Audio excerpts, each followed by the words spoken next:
Alrighty, well, if everyone's ready, I guess we'll get started. Alright. Yeah, I believe we were just heading out of Air Summit. Mm-hmm. The Scarlet Songstress decided to join you, because, you all needed her to find, her sister who had done something to the survey you're trying to find. Yeah. And for everyone else, I don't know if you remember or not, but you're trying to find the temple, the Water Genocide Temple, and you need this surveyor to basically translate the location of the old temple to the new maps, which you have neither of. So there's that. But finding them is where you're at right now. Yeah. I think it's about what, midday when you're all leaving. And I don't know if I've explained map travel yet and how I've done things. If you're traveling on the road, you can travel 2 hexes per one day.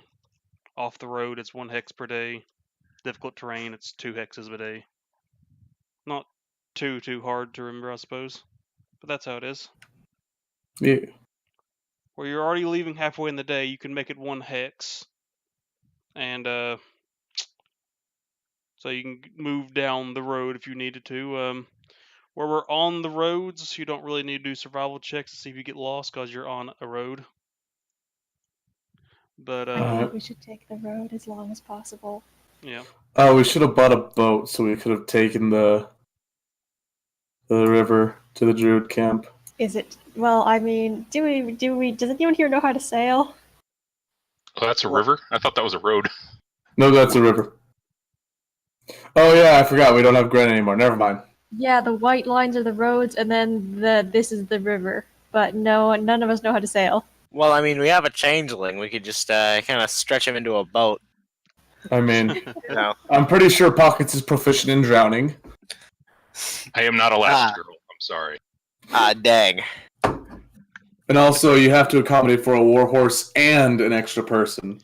Yeah. While you guys leave and you make it to the end of the big elevator and all of that nonsense, Benjamin's gonna find his horse already equipped with a small little wagon.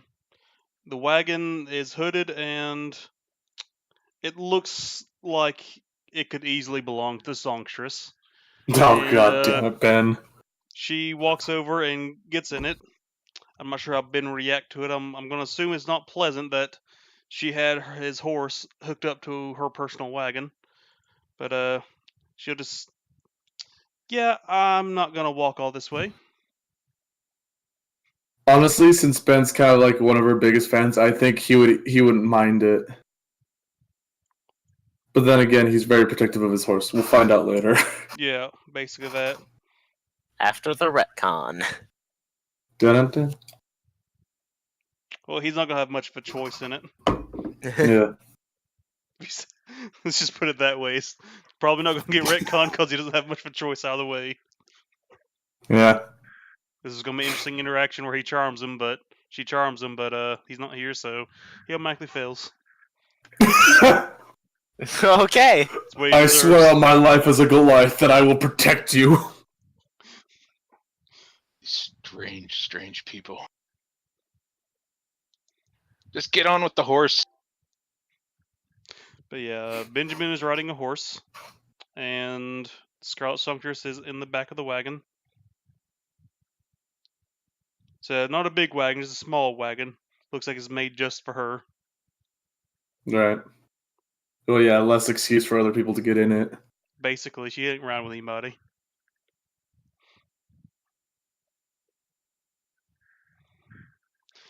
Anyway, so as more of a recap, she asked to be taken to the last place where you saw the Amira, her sister, the Fae sister, which was where the red X is. That was where you encountered her. Alright, let's go to the red X then. Yep, so you can basically go any point you want to go to. But yeah, if you want to continue on with Scarlet, that's where she wants to go. I think we should go along the road until it's like right about here, and then go straight to the Red X. That sounds like a plan. Alright, so I assume you'll just follow the road as long as you can? Yep. Alright, you'll only make it to there, since you're leaving halfway into the day, before you need a rest. All right. It's still close to the city, so it's still relatively safe, and it is a kind of a crossroads, so you don't need to set up watches if you don't want to, but you can if you want to. Set up camp and all that nonsense. We also have a tiny hut. Yeah. Well, it would be a good idea to see who would want to do what shifts. Yeah, for future references. Yeah. Pocket says that he doesn't need to sleep too much, but he does need a minimum of 4 hours to sleep. So, random question: if two tiny huts are cast on top of each other, does it make a larger hut? No. It makes a bubble on top of a bubble. I think in the wording of it, it just makes it kind of... Because if anything is bigger than inside the hut, it just dispels, or it goes away. So instead of 2 huts or a big hut, we have 0. Yeah, basically. Damn it! Now we gotta spend another 10 minutes doing this. But I mean, that means you could like have 2 different. You can have like a tiny hut for the watch, or like you can be more creative with it though if you think about it. So Well, Yeah. if Bacchus doesn't need that much sleep, we can just sort of kind of set him up as like an alarm, that's an alarm. and then for the last 4 hours, just have like somebody else do it.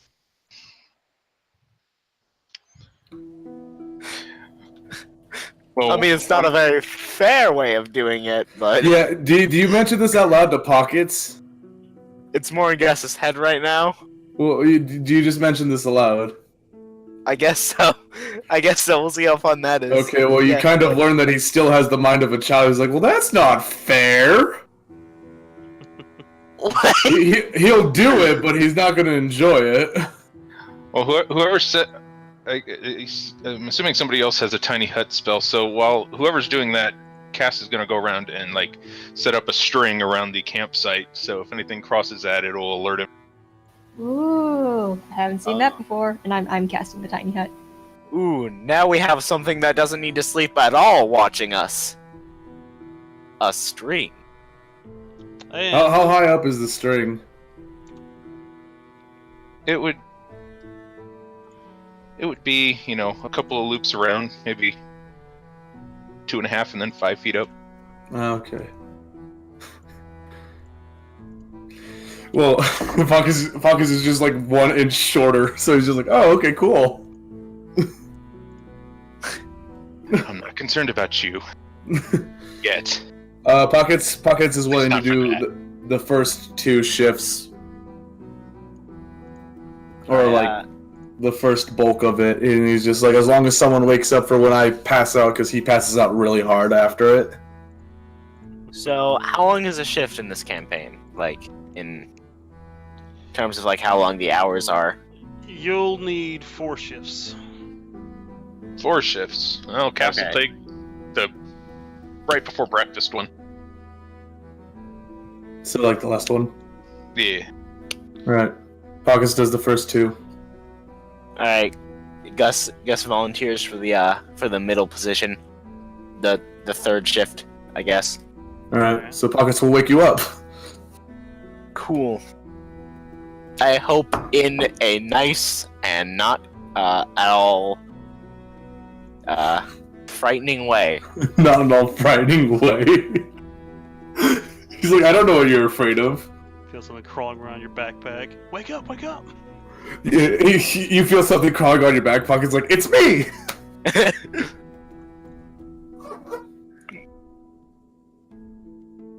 Oh, you can cast a tiny hut for Ben and his horse, since... Well, the horse know. still won't be able to fit in there just because of the way it's Oh. worded. Well, just So for I guess Ben, then. could the string go around the horse? Like, so the horse is included in the tiny hut alarm radius? Coming to a village near you, the tiny hut alarm system. I mean, I'm assuming it's the spell called alarm. I don't know off the top of my head if that's actually what it's called, though. That is exactly what it's called. Okay, that's good. I was worried it I would need be to look called, at my like, spells no, it's again, I called forgot. alert or something instead.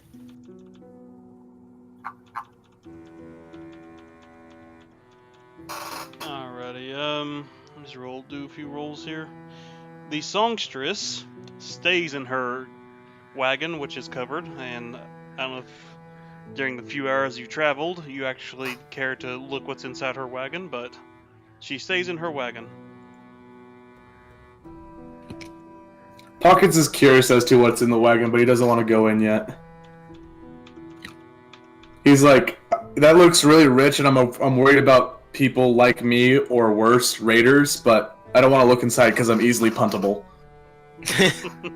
I don't know why. My first thought was it's like a TARDIS in there, and it's just huge on the inside. Well, we won't find out until we look, now will we, Gus? It's like a bag of holding, but a room of holding.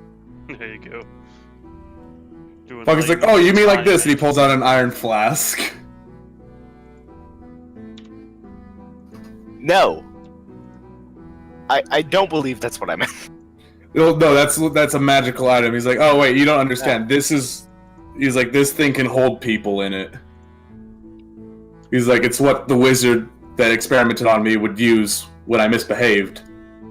Guess just kind of looks at it. And it just goes, oh. Like, that's interesting. I like it how we have two Gus's. Even more so that the Songstress even has her own tiny hut. She wanted to use it, so we have 3 tiny huts. Oh my god. We'll just make a tiny village. Yeah, we'll make a circle We'll of tiny name it huts. Flavor Town. All we need is 4 tiny huts, and we'll make an enclosed space with them. Alright, We set up a perimeter. Of tiny huts, yeah. pretty much. That won't look odd or out of place, I'm sure. No. Alright. Well, the night hat goes by uneventfully. No surprise. Let's see.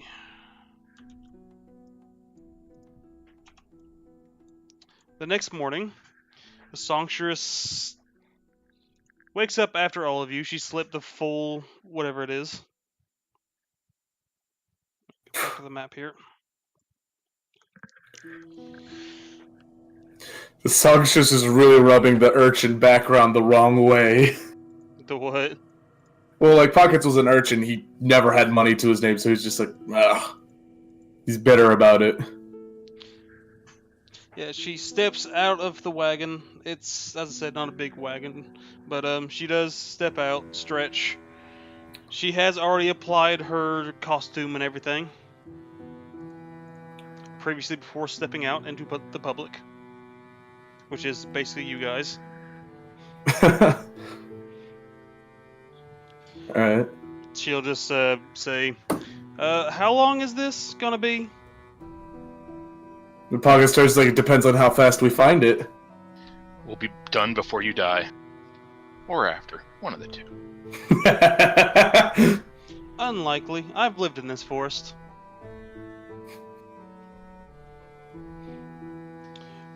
So then you're gonna go somewhere between. Is that undeath then? You're gonna turn you into a zombie because it was either before you die or after. So if it's neither of those, we have to find a necromancer. Cass, I think you're overthinking this. What? I think you're overthinking this thing. Let's just try and find the thing. My apologies. Well, alrighty. Anybody got any food? Oh, do I? I Actually, assume there's lots of bugs around because of the whole bug spray thing. Yeah, I actually don't. I haven't prepared anything. Cass's bat grabs a couple bugs quick and brings them to her. Oh my god. No thanks. I'll Oh, just they're quite eat- tasty. I'll just. They have protein. I'm sure they do. I'll just eat what I've prepared. She'll just turn around and go back to the wagon. She'll snap her fingers a few times and order Ben to go get on the horse and start get ready. Because he ended up sleeping outside with his horse in the tent. Of instead course. outside the hut. I wouldn't be surprised if he like cuddles the horse in the night. Sleeps with the horse. Yeah. Maribel. He See him stargazes with the horse. See him spooning with the horse in the hut. Yeah, and that one's Orion. Alrighty. So, since you all ate yesterday and got drinks, you don't really have to worry about that. Starting the new day, you have to keep track of your food and water, which one of you has a jug of don't care about water, so... That is right. Alright, so we have 67 rations starting. Yeah, I think you'll be fine. Yeah. Pockets casts message, and he asks, is like, are we feeding the songstress? Well, I offered. She didn't want it. No, I mean rations. The stuff that we all kicked in for. And she didn't. She said she's from here. I'm sure she'll be fine. He's like, alright, cool for me. So 1, 2, 3, 5. Alright. You kind of get the sense that Cass is annoyed at somebody that's so prim and proper. Especially for an actress. Pockets is like childishly annoyed with it. It's like Cass but worse. It's just like, I don't like her. Is this able to be seen? Like, are they obvious about their distaste? Pocket, you can see it in his posture. He sometimes glares at her whenever she when she came out, is there anything to eat? Oh, I'll just go in and prepare something. You would see an obvious glare from Pockets. Yeah, Gus will take notice, but I'm not really sure he can do anything about that. Well, he's not gonna kill her anytime soon. Yeah. Gus is upper middle class at best. Surprisingly, the Songstress is too. She just gets by with the lot. She's just spoiled with magic. She has a mansion. I have a restaurant. And a small one. Oh, you both don't live in a backpack. Let's keep going. First world I'm just sort of problems. watching all of this, not saying a thing. It's weird because the bird who can't talk for itself is the chatty one.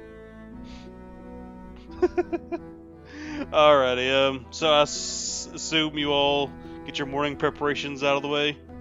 Yeah. Alrighty, so Pockets uses the soap that Benjamin gave him. you all are near a river, so if you needed to. Either Yep. way, you all can move the token. Just on the road, you can move 2 spaces, so you can probably move right up next to the spot you last saw Amira. So right here? Yeah. Let me see if anything happens during that day.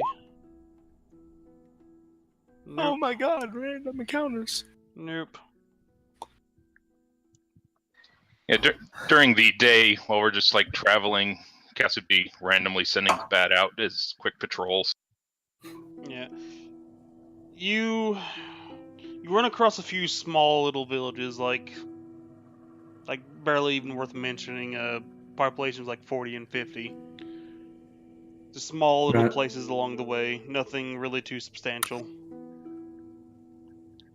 But other than that, the day does go. You go through them and near them, past them, yada yada. Pass through a few other travelers and merchants. They don't really pay you no mind, and the day passes by uneventfully. Alright. The weather today was cloudy. And Pockets is at the is near the front of the line, away from the carriage of the rich person.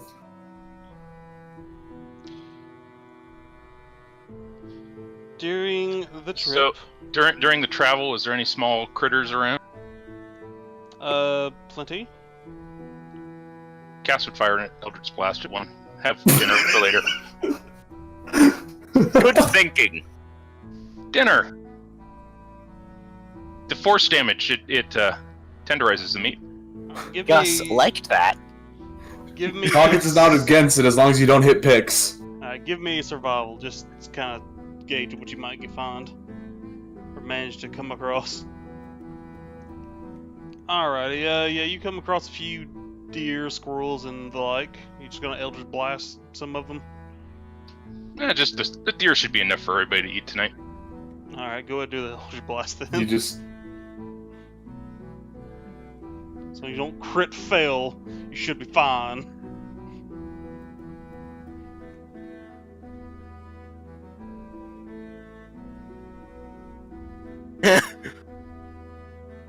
oh, it's very dead. During the travel, oh well, yeah, you kill that deer. You kill it pretty hard. It's okay, it's just tenderized. You might want to be careful chewing. Some of the bones might have found their way into the meat. Shattered into the meat. Pockets like nothing new there. I eat what I can get. Thank you. But Well, then I guess I won't be needed for this. I'm not touching that. during the trip, the songstress will end up playing a tune. Sounds like she's trying to compose a song while traveling. But yeah, it ends up being really good, as you can tell by the roll. Hi ho. It's off to save the world we go. With Pockets, Gus, Cass, and Mel. Hi ho. Hi ho. Amazing. That's kind of what like he's doing as he's like trying to like walk. You know, like when you do like the drunk walk and you put one foot in front of another. That's what he's doing. If I had my piano closer, I would be playing one heck of a tune. Why didn't you bring it? Well, I can't. It's huge. I can't just pick it up. It's on the other side of my room.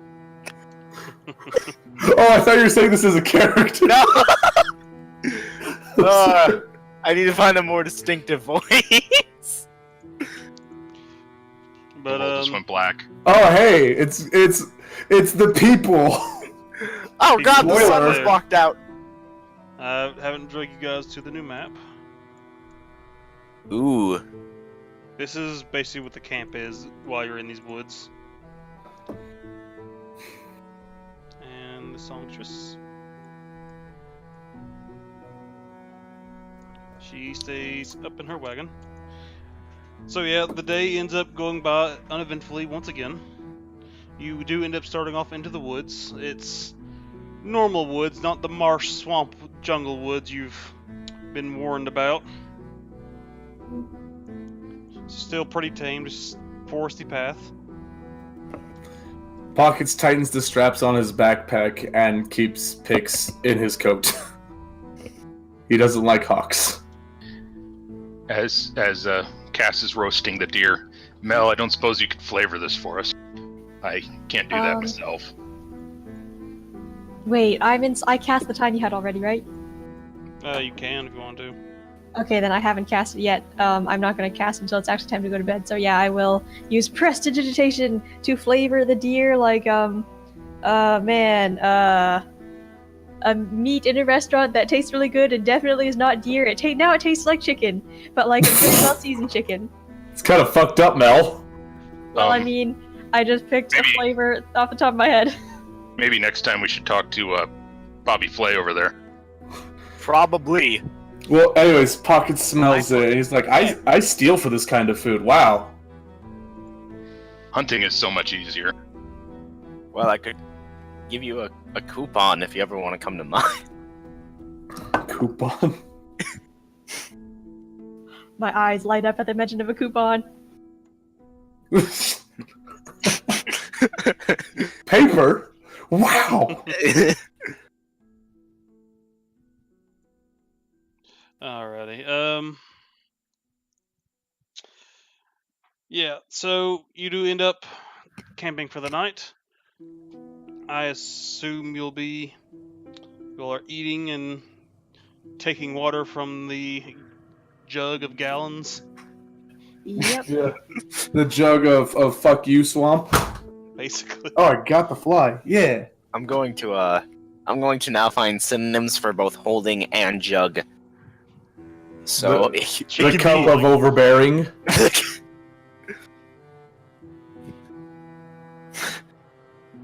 Bam. Call it a day. the mug of sustenance. The tank There you of go. endless watered down ale. The glass of, oh my god, I have to pee. Anyways, anybody wants 2 gallons of mayonnaise? Well, I mean, I guess I'll put some on my deer that tastes like chicken. Did you actually make Honest flavor. mayonnaise? No, I just love the fact that I can do that. Oh, This is okay. the hottest flavored venison I've ever had.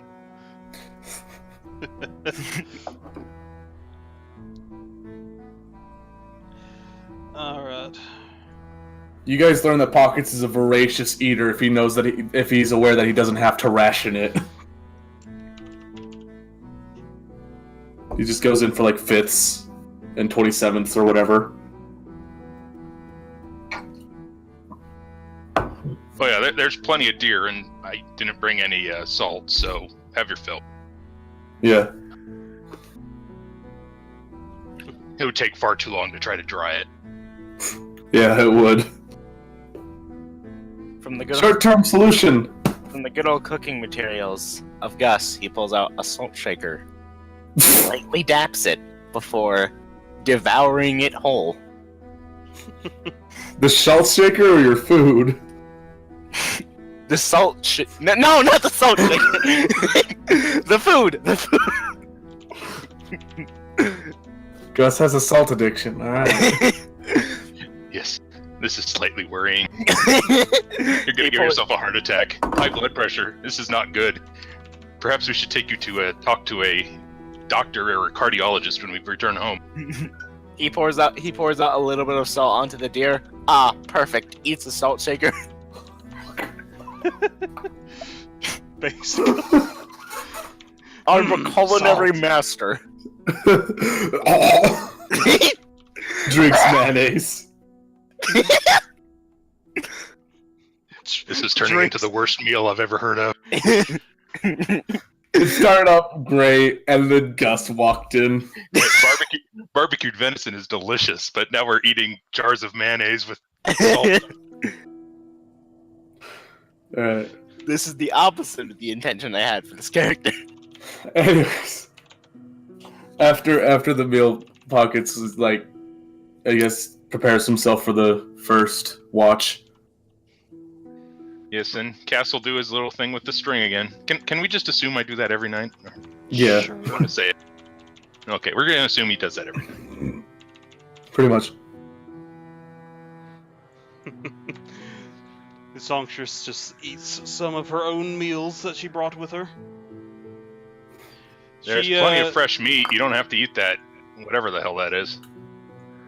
Yeah, what is she eating? It just looks like a lunchbox. She's eating off the back of her wagon. Like, oh Oh, you no, brought bento boxes. basically. Oh no, Sugoi. I'm fine with this. I had the chefs prepare me a few meals before I left. Pockets mumbles under his breath in deep speech. I told them to put it on my tab. I don't have a tab, so. Either way, Ben, this is going on your tab. Hate to tell you. basically, Ben's gonna come back with like a whole set of adventuring gear, like a bunch of shops on his tab. An entire entrepreneur enterprise on his head. Basically. What's the armor class for debt collector? Higher than it should be. There you go. Or perhaps not high enough. One of those answers, yes. Just figured I'd get you, bring you to the map and showed you what's happening. Let us see now. What's happened? Shit don't happen. Alright. So, You end the night. You take your shifts.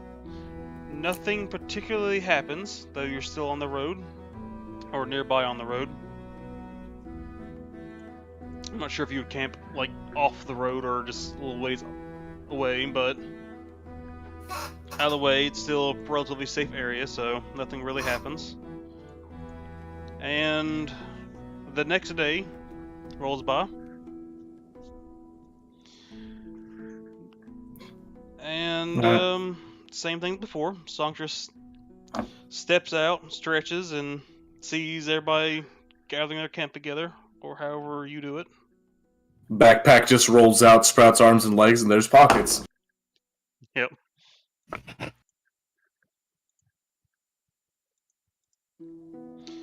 She is intently watching all of you as you camp and as you do everything in the middle of the night. I don't like her. She reminds me of the wizard. I'm not sure if any of you... What are y'all's passive perceptions? Let me take a look-see. 15.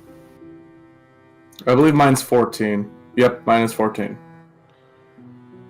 Alright, well, anything higher than a 14 or higher, you can just see that, just look as she's taking notes in a little notebook she has with her. Okay, that will put pockets in a mild panic. Sweats nervously.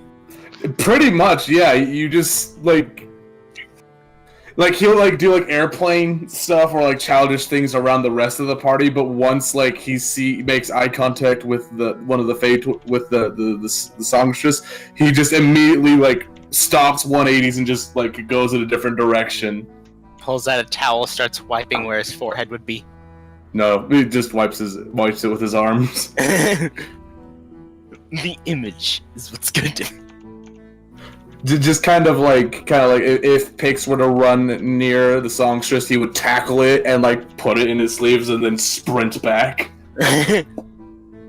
It's just kind of like he's not trusting her if she's gonna take notes.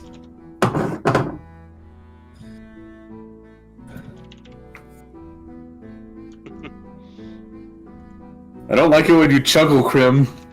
Oh no! All this happening, never mind.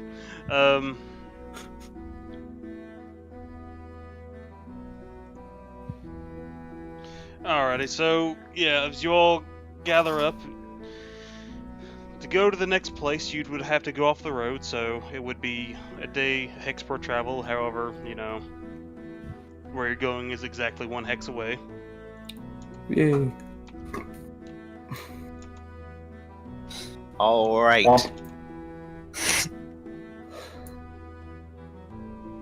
Time to roll up my sleeves.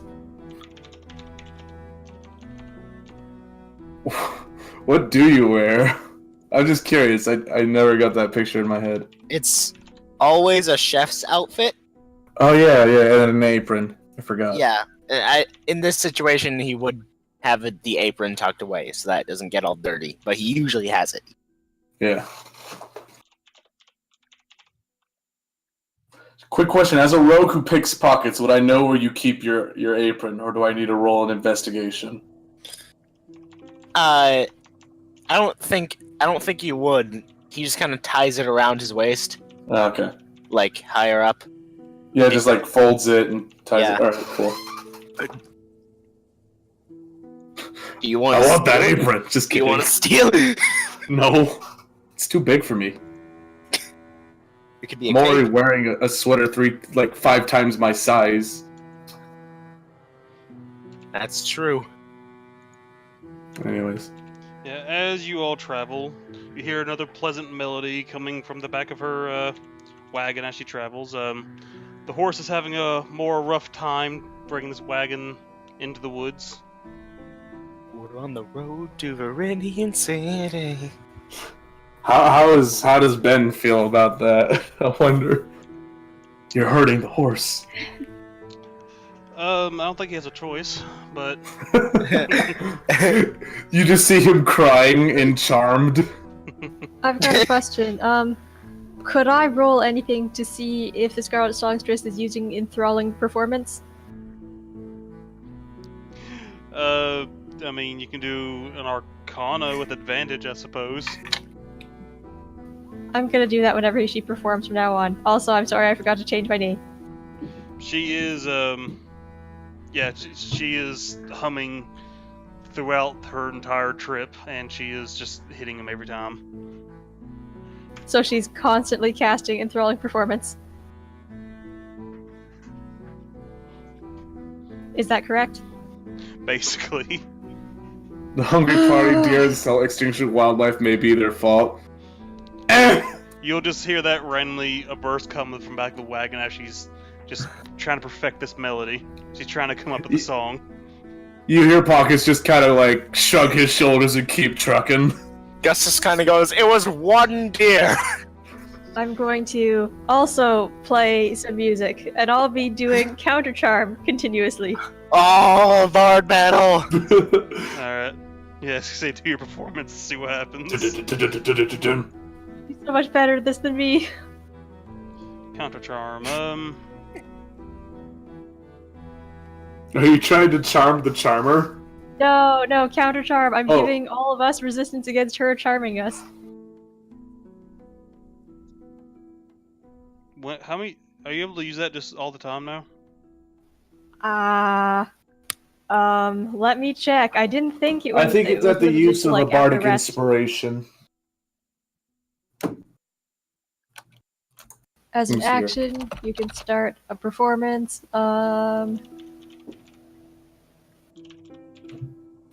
It doesn't say anything No action about required. it. Yeah, it doesn't say that it uses bardic inspiration.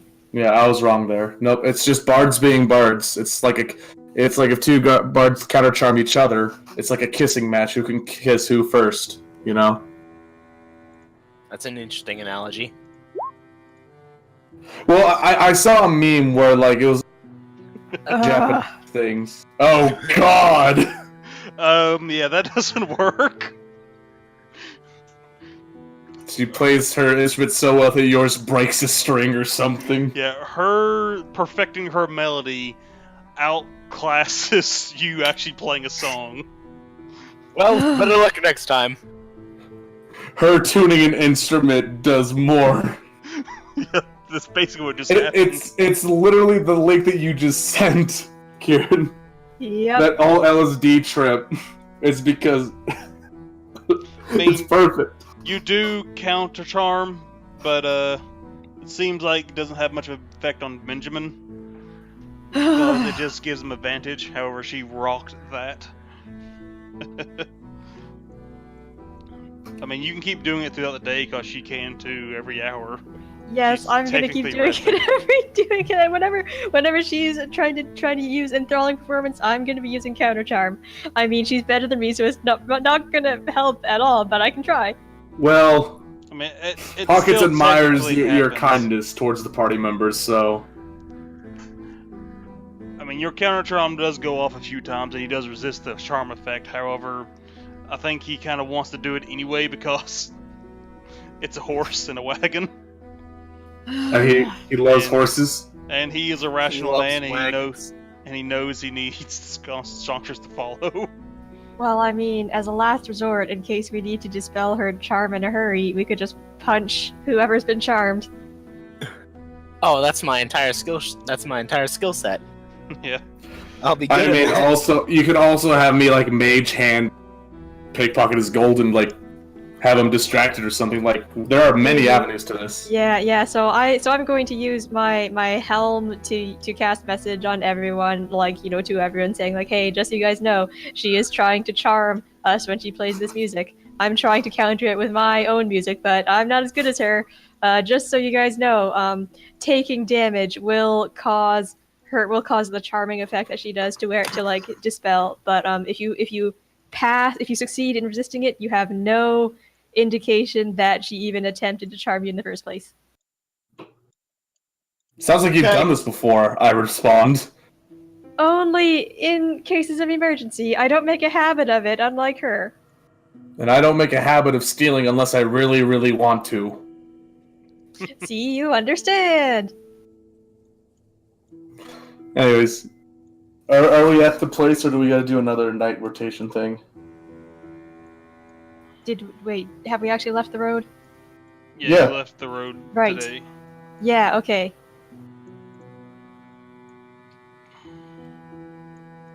I guess I was sort of looking forward to going back to Rocksmeld, but we don't have to go there. We've got a world to save. Sorry, get a hair in my mouth. We could go to Rock's Meld afterwards to like have a safe place to rethink if something isn't up to spec, you know? Yeah. That's what Pocket says. He's like, I want to go here if things go bad. Pocket's like, things are going bad! She'll just turn to you. It's about later in the day. You arrive at the place you saw her at. The muddy roads with a swamp all around it. The river kind of overflowing a bit, causing the land to be marshy and muddy. This is the leftover corpses of all the druids you saw before, Mel. Oh. How bad are they looking? Well, they're dead. Well, like, I mean the bodies, like, how decomposed are they? Pretty decomposed. They've been here for about a week or 2 weeks, I believe. Pocket's like, oh, it looks like the dissection cleanup was late. She'll kind of walk over to the mud, just kind of poke it a bit before. She really kind of doesn't want to step in it, but she'll turn to you, Mel. Well, is this where you saw her at? I nod.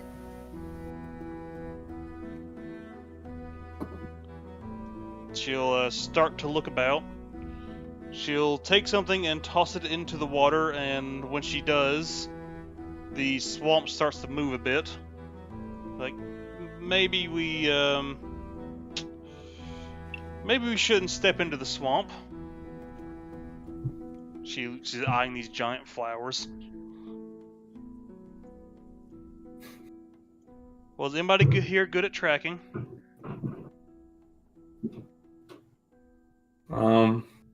See here. Let me look at my survival. I've only got a +3. I'm not great at it.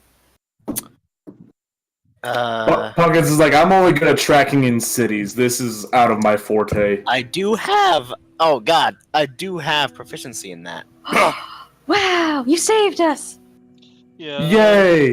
Well, anybody Alright. can do a survival, but if you have proficiency, and you can give the person doing the check advantage. However, if you're the person doing the check, then no. Doesn't Ben also have proficiency?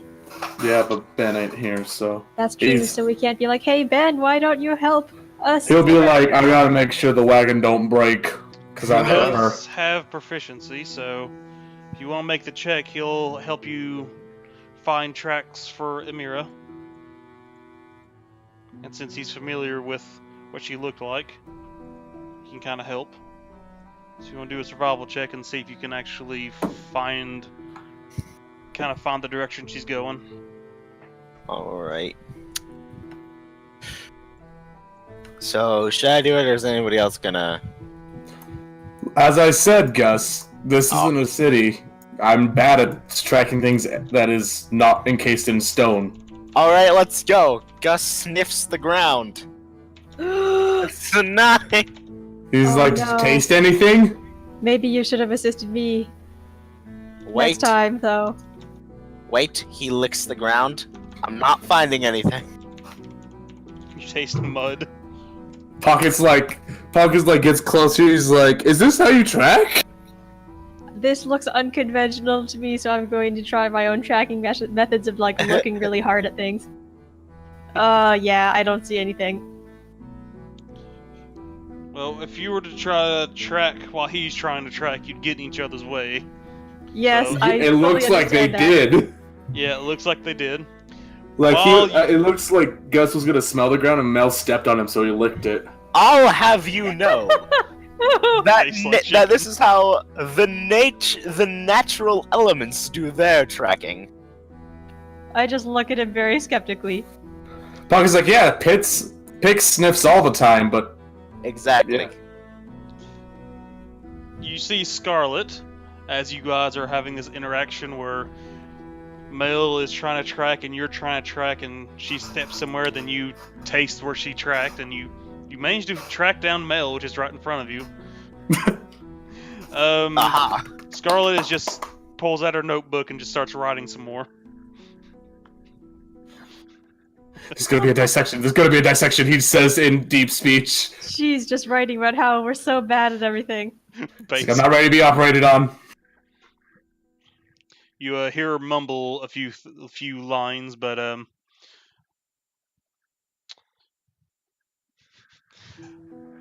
Mel, you're close enough where you can hear her mumble. She just mutters something about comedy or epic.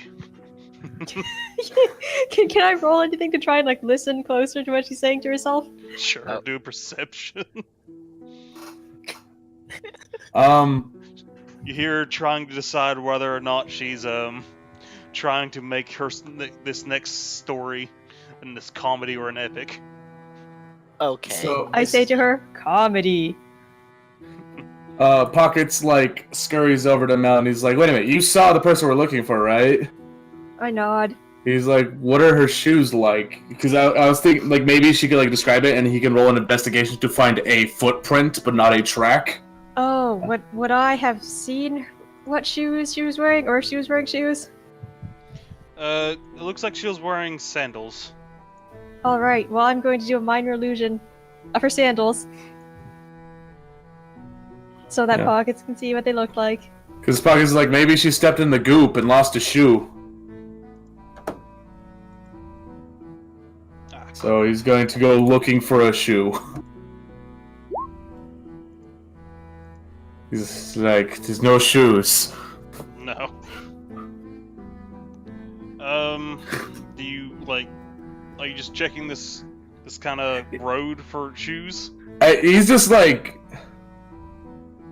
he would honestly be like looking on like, say like the skirts. He wouldn't be going directly into it, but he would be like looking across the barriers because like he's also like really drawn to this. He's like, this looks like a comfy seat. I'm very short and I can't sit on it. From your investigation, you can see sandal prints in that tree where it looked like someone had been digging into it while they were waiting. And Mel, you know this is where you saw her, where she was just sitting there. But You like- I'll I allow him to will- climb up. I will try It's- and communicate that to Pockets, that she was sitting exactly there when I saw her. but He's like, well, I found the starting point. yeah, but you can't really tell which way it goes off into. Scarlet will step up after seeing you guys futilely kind of walk around in circles trying to find out where she went. I suppose I can try and ask the Fae around here for it. I would want to go somewhere a little more safer than this, but it would Where do you probably- recommend? Well, somewhere more open. It'll probably take me a while to get in touch with any of the local Fae. Probably a day or two. So, suggest we find a place where I can do this. Can Cass have a go before we abandon looking here? Give it a good college try, yeah. So Cass is going to ask to be led by Mel for a second because I'm not going to be able to see anything. And so he starts sending his bat out in 10-yard radius loops, 10 yards, 20 yards, 30 yards until he sees something of interest that looks like what we're trying to find. Interesting. Do a perception, see if he can find anything. I guess it would be his perception or yours. Usually, I think it's the familiar's perception, because different familiars have different perception bonuses and stuff. That's right. Int, wisdom, and charismas can be either or.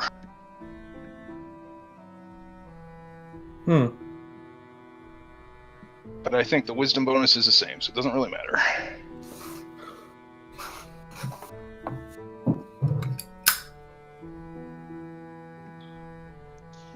Better than all our other rolls. With that high perception, you don't manage to see any kind of traces of Amira, the face history you're looking for. You do notice that there might be a Fae or two in the area, so but that's as far as the bat can tell, and you can tell through it.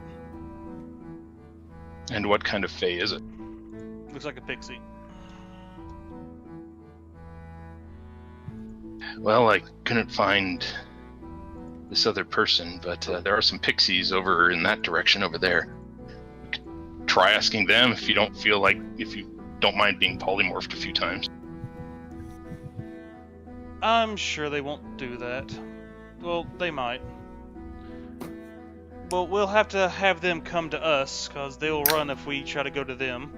And I'm fairly certain they can outrun us in this marsh. How do we get Well, them? I do have this stick here. I can go pretty quick on it. I'm not sure how fast they are. And I'm very throwable. I also doubt a pixie would willingly tell us where my sister is if we try to force it out of it. And also don't want you to hurt the pixies. They are my fae brethren. Please do not hurt them. Oh, they won't be hurt. Just slightly maimed. I can repair any damage, it's okay. Considering we can't find any tracks of her, she's probably covering up her tracks.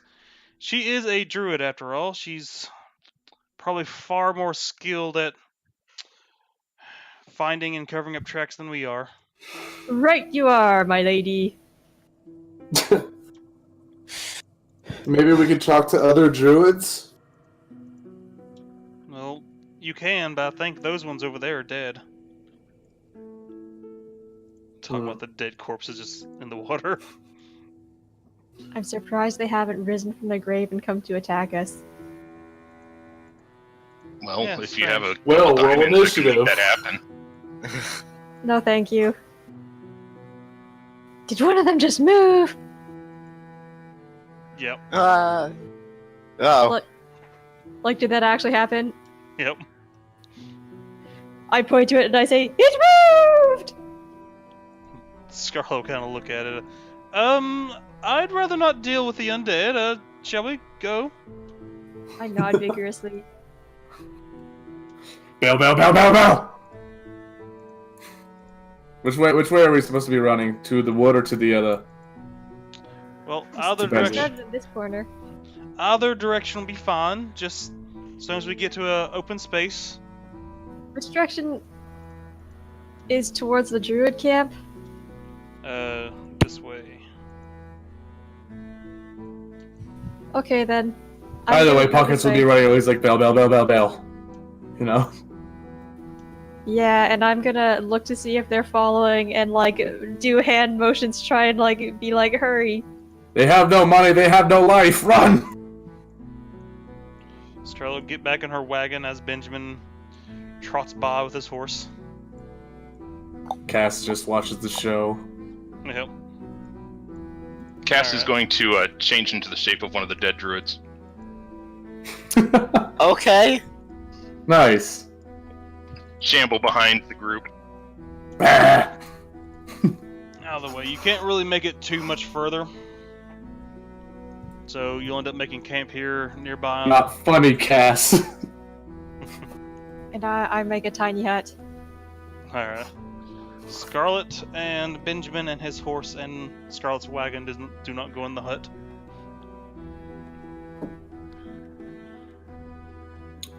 I'm gonna roll stealth because Pockets feels that the dead are still following. For his first two shifts. Oh god. Well, Is it? he's a shaking bag. Do you Pockets, guys? would you settle down? We're trying to sleep. It is They're interesting to dead. note They're not now. coming back. I know death. It's okay. So Pockets, in your mind, I'm gonna cast message, and you hear the infomercial lady voice saying like, "Hey, I can take watch when you go to sleep." He's like, okay. Do all of you have dark vision? Pockets I does not. do not, but like, don't we have I this have campfire? blind vision. Yeah, I was gonna say, do you set this campfire and have it light up the camp and the surrounding area? Are we setting the campfire? To be fair, Gus can do that pretty easily, so yeah.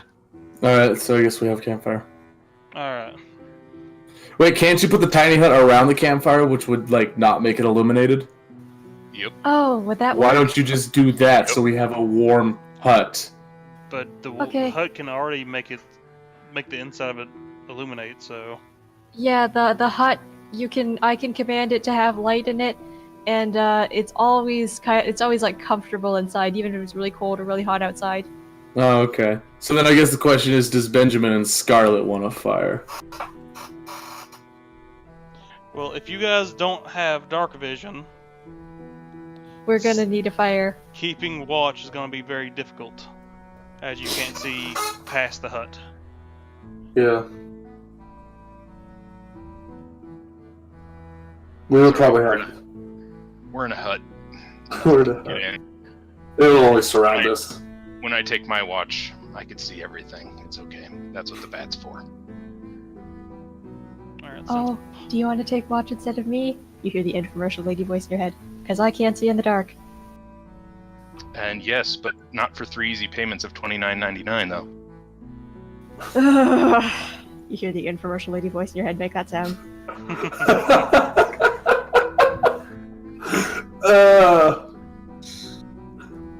How does an information like sound upset?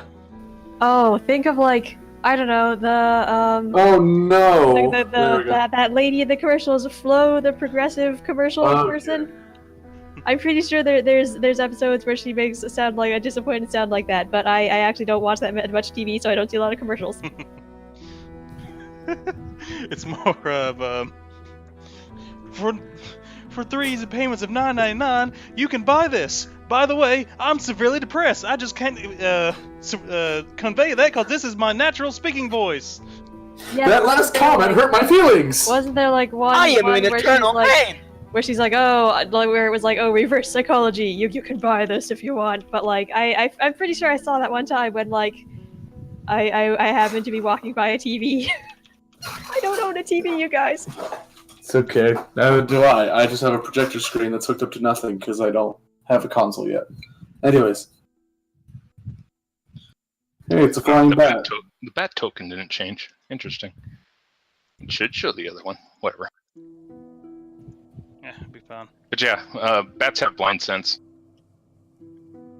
All right, I did a bunch Oh, of so they can rolls. see invisible things. Shit don't happen in the middle of the night. That's good. That's good. As you make camp for the night, I guess everybody starts to do their eating. I don't know if you consumed the entire deer the night before, but if you had any left over, I suppose you can eat it tonight. Yep. Pretty much. Consuming a whole deer with 5 people because Scarlet didn't eat any of it is a lot of deer. So yeah, we got leftovers. Alright, well. Oh yeah, we are totally Alright, well. ruining the forest by using it a second time. If we got leftovers, I'm gonna play my hand at trying to make it real good. Oh yeah, So- because my prestidigitation has worn off. It only lasts for an hour, so now the deer just tastes like regular old unseasoned deer.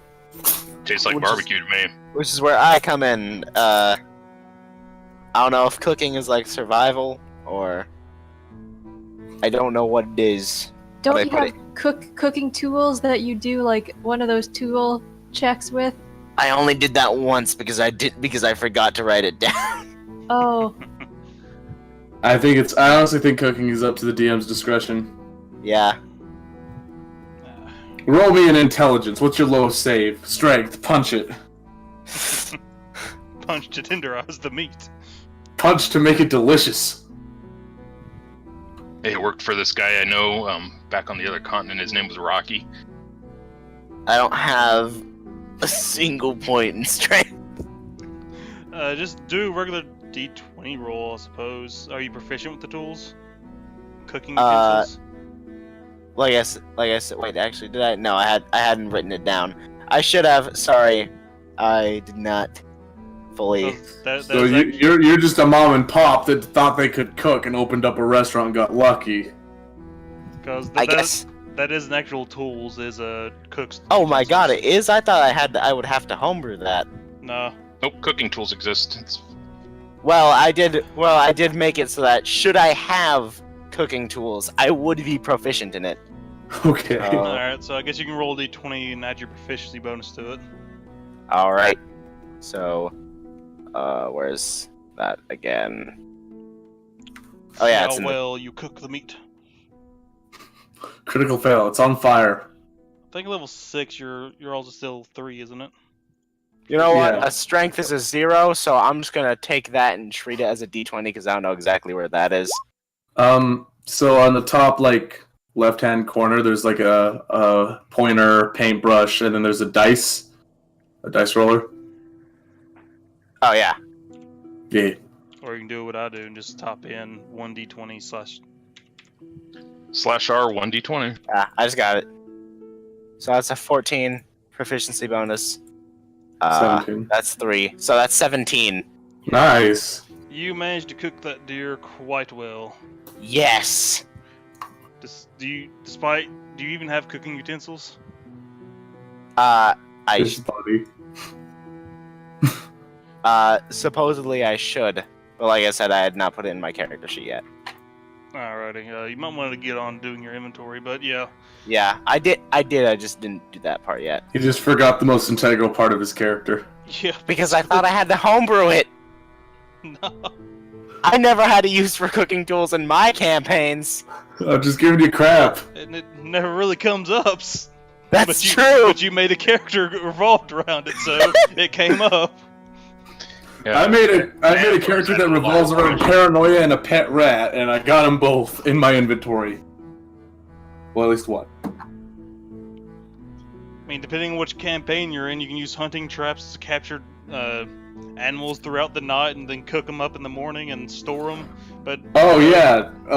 usually when people just buy like 60 rations, it just never comes up because why would it? Oh yeah. Since you mentioned that, Pockets turned to Kaz. He's like, by the way, and he pulls out 2 hunter's traps and throws them, and like drops them on. He's like, I have these if you want to use them. It's so much easier just to kill them outright as we're passing them on the road, but I'll remember later. All right. Well, regardless, he before they sleep, Pockets puts a hunting trap here and here, and he lets everyone know in the party, and he disarms them at morning. Alright, that's okay. Alright. Well, as you cast your tiny hut, as everybody gets done eating and such and so forth, the Songstress, she will set up her tent outside. Oh no, she doesn't set up. She just sets up her sleeping bag. She drags out like a large mat to throw it on the ground, so the swamp doesn't get her bag wet. And she drags out like 15 pillows off the wagon. You get the feeling that's what most of this wagon was, just full of pillows. Wow. And like Insert 2.5-foot childish jealousy. Yeah, I think that's the way to travel. But In the middle of the night, while Cass has his watch, he's gonna make sure that Malachi poops on her pillow somewhere. But she will end up, like, as you all are going to bed, her clothes will change in front of you into actual armor now. Surprise, surprise, she was actually wearing armor. Who knew? Glamored studded leather. And she will take off her wig and her blindfold. She looks a lot like her sister does. She's got long silvery hair with kind of a teal glow to it, and blue eyes that almost glow. Weird. And when she takes off her armor, she unfoils her wings. She has Wow! she has like fairy wings. She's a Fey blood. Am I awake for this? I mean, if you all don't go to sleep immediately, I mean, yeah. No, I mean, I wouldn't go to sleep immediately. I'd like to, sit around and look at the sky before sleeping. Oh no, I can't because I'm in the tiny hut. I mean, you can see through the tiny hut, I believe. Yeah, I guess I'd be Glass looking for us, through- basically. Yeah, like that would be a very bad thing if you can't leave the tiny hut. By the way, you can't see through it either because fuck you, you know? That'd be a bad spell. But looking Yeah, at, but I thought that it was sort of like you couldn't see through it perfectly. I think you can change the opaqueness of it, if I'm not mistaken. Okay, yeah, I use the spell a lot, and I'm still a little fuzzy on it. I should probably actually read the description. Yeah, but you can tell it's a big shift in what she was before and what she is now. She was basically always wearing a costume. It's weird. Oh yeah, and the tiny hut is see-through, like transparent from the inside. And making it opaque is just for what it looks like from the outside.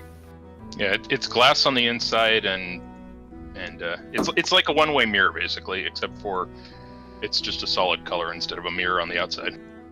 All right. Yeah. But I did a few rolls, then that does go by uneventfully.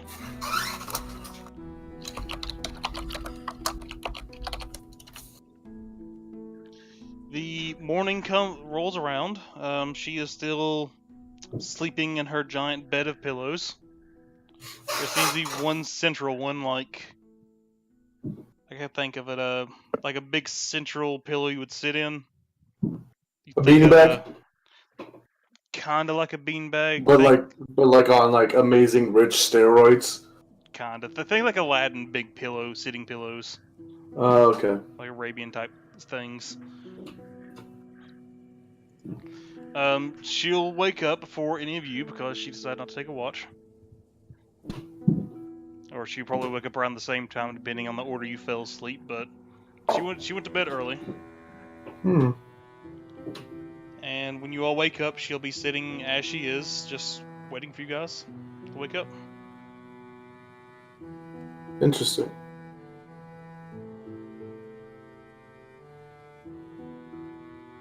Alright, so what do you all do? Well, when we wake up, the first thing Pox is gonna do is disarm the traps and put them back in his bag. Alright. Via stick. Just, that's what people wake up to in the morning. Gus does some morning stretches and just gets ready to go. I'm just going to cast prestidigitation on myself.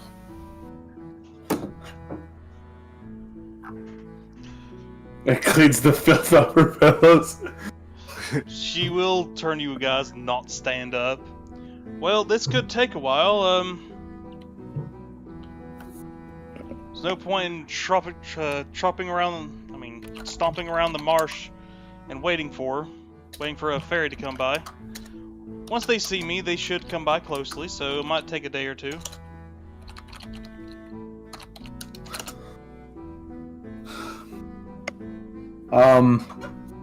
He's like, do the Fae like your music, or at least hear of it? Well, they know of it and they like it. Oh, crap, how do you erase? Oh, you select the mouse cursor in Oh, the okay. top left, and then just click on Oh, I it and see hit it. the delete button. Awesome, Yeah. thank you. Also, I'll be right back after the bathroom. So Pockets recommends like maybe a Fae singing something in their language might attract more. We might attract some unwanted attention, but I suppose let's hope the Fae are receptive to my songs and are willing to listen. I mean, if anyone else is against it. Or for it. I'm indifferent. And if we need to hide, I can just cast Silent Image. Like, if you're worried of like an aerial assault, we could just make it look like a campground from above for 10 minutes.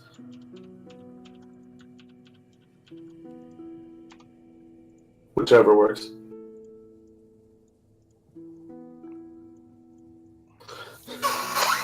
Let's just let the Fae decide how to bring her here. Basically, at this point, I just need to talk to one of them. Okay. Because if my sister is walking around or traveling around through here, then they'd know of it.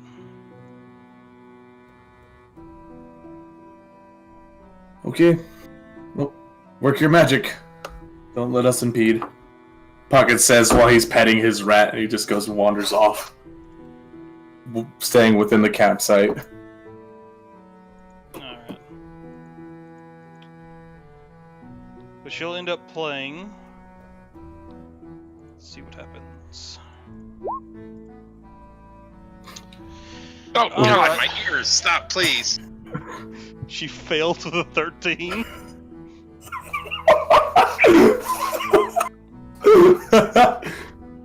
You're scaring pigs! I hate today's music. Kids these days. Someone roll me a d6. I'll roll a d6. Oh no! Alright. So, the first half of she ends up singing for a few hours. Nothing happens. She takes a hour break to rest her vocals, and she will do it again. Oh my god! Do you need to warm up, Scarlet, or do you want us to just turn around and plug our ears? Wow, I can't believe I missed her rolling a 1 in a performance check. I would have loved that. Twice. She rolled twice. Wow, that's By this- amazing. By this There was point, no one else. Cass is- Wow. Cass is putting cloth or something in his ears because it just hurts.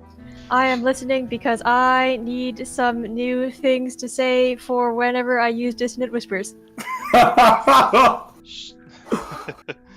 She is singing in Sylvan, so I don't know if you all would understand it, but Nope. Unfortunately, Cass does. God, stop, please! she It's not will- even translating well. Yeah, she will just kind of give you a scowl for commenting on performance. Performing to charm someone and performing just to sing is two different things. Uh-huh. I'm very good at the other. Uh-huh. By the way, about 2-3 hours pass, she rests a little bit, then she tries again.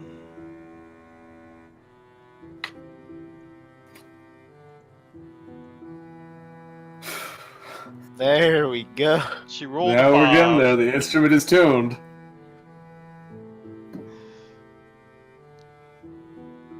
And roll me 2 d6s. I just thought of it. Someone roll me a d6 and yeah, there you go. Well, we'll go first 2. Well, her second performance was actually pretty good, considering she still kind of flopped out a little bit, but she definitely did attract the attention of something. You can hear the swamp kind of moving around you guys.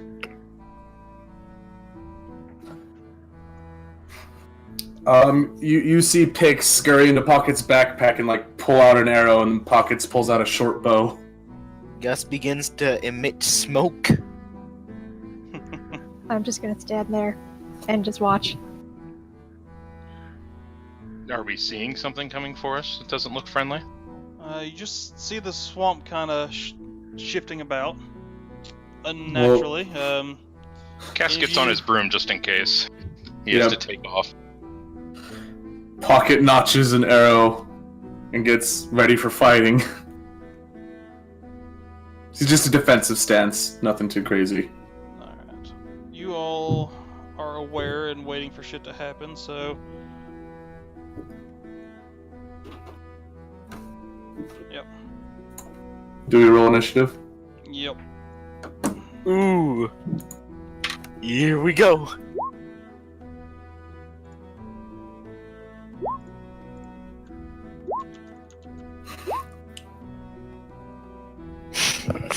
Hey, Tech, you might want to like blow away some of your smoke.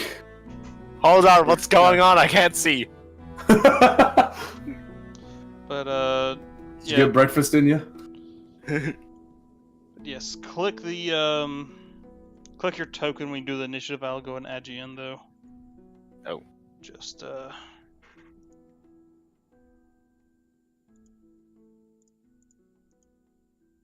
Sorry, what'd you say? Click my token? when Yeah, you so do next time you roll initiative, click your token and then click initiative, and it'll get in that fancy turn order. Oh. That way, it just saves time. I need to reread some of my skills. So, do you want me to move it in, or do you want me to roll initiative again? Now I'll add you in. All right. Just give me a second. Sorry. Don't You're good. you never used Roll20 before. Just played a lot of D&D in person. Yeah, as a person who's still very, very fresh to Roll20, you'll learn it quickly, provided that you pay attention. It's Alright. very easy. Yeah.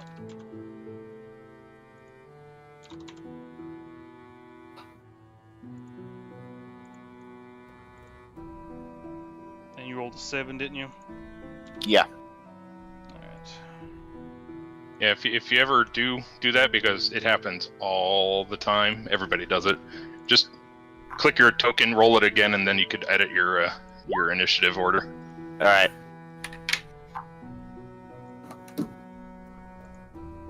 I guess the little pockets is itching for a fight. Ooh. Yeah, so let's see. If the rat picks up an arrow, I get the bow. Oh, do you want us to have decimals on there? I shut mine off. You don't. I'd really prefer not, but I mean, it's whatever. Oh, sorry, I'll turn mine off from here on out then. I don't mind either way. But I mean, I like nice, clean numbers, so it's really on you guys. I matching initiative rolls rarely happen.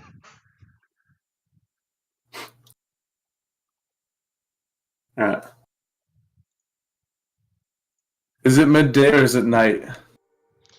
It's getting close to the evening. Okay. Aw. It is both. But It also is- keeps playing as things happen. Pockets, it's your go.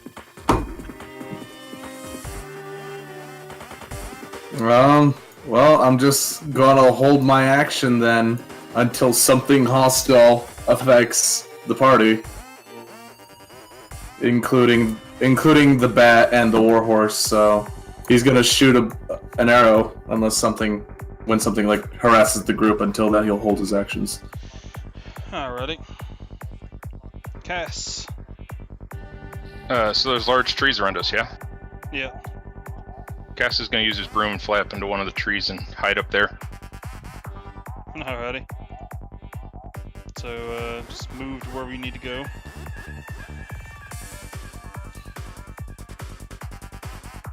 And then he's going to send his bat the other way so he kind of gets a perspective, because Cass doesn't see anything yet. Alright. So you going to do anything else besides move? Yeah, I was going to hide. Oh, alright, so do stealth checks, I suppose. That's a shitty one. You break twigs so that you hide better. Yeah. You get getting Holding a position branch to in front of his break face. a few twigs. You can't see me. Pretty much. And Cass is going to change into a form that's slightly closer to looking like a tree. Kind of blends in with camouflage and whatnot. Alright. Nifty.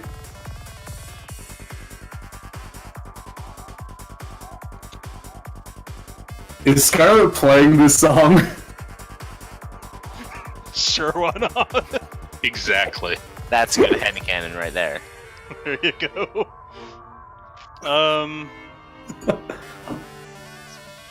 Seeing you all get ready, trying to fight something, she stops playing what she was playing, and kind of like, oh shit, and she turns invisible. That's cheating! That's what Pocket says, like, that's just cheating. Bye. Yeah, she moves over here. behind his big, strong man.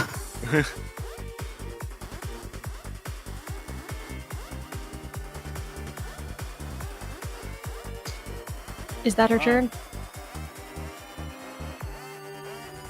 Yeah, I need to... forgot.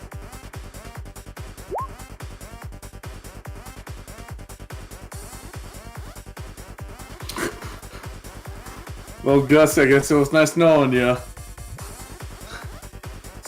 Oh, no, never mind, it was Ben. Alright, yeah. Mel, it's your go. Alright. Well, I don't know where the Scarlet Songstress went, and I was planning on, like, moving a little bit farther away somewhere because I don't want everyone to be all clumped up, so one attack kills all of us. I'm gonna move over here. Not knowing that she's there. And I'm going to hold my action to do a vicious mockery when I see something hostile. Alright.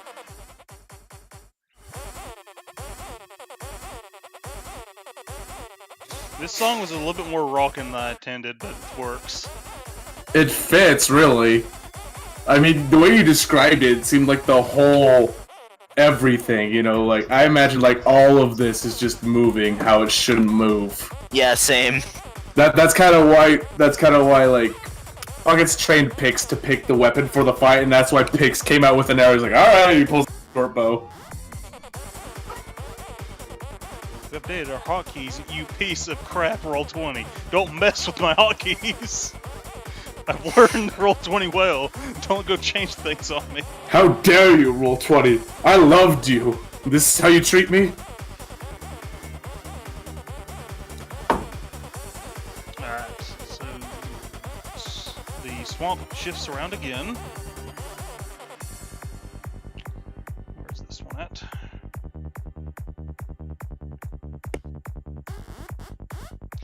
Alright, Cass, do me a perception.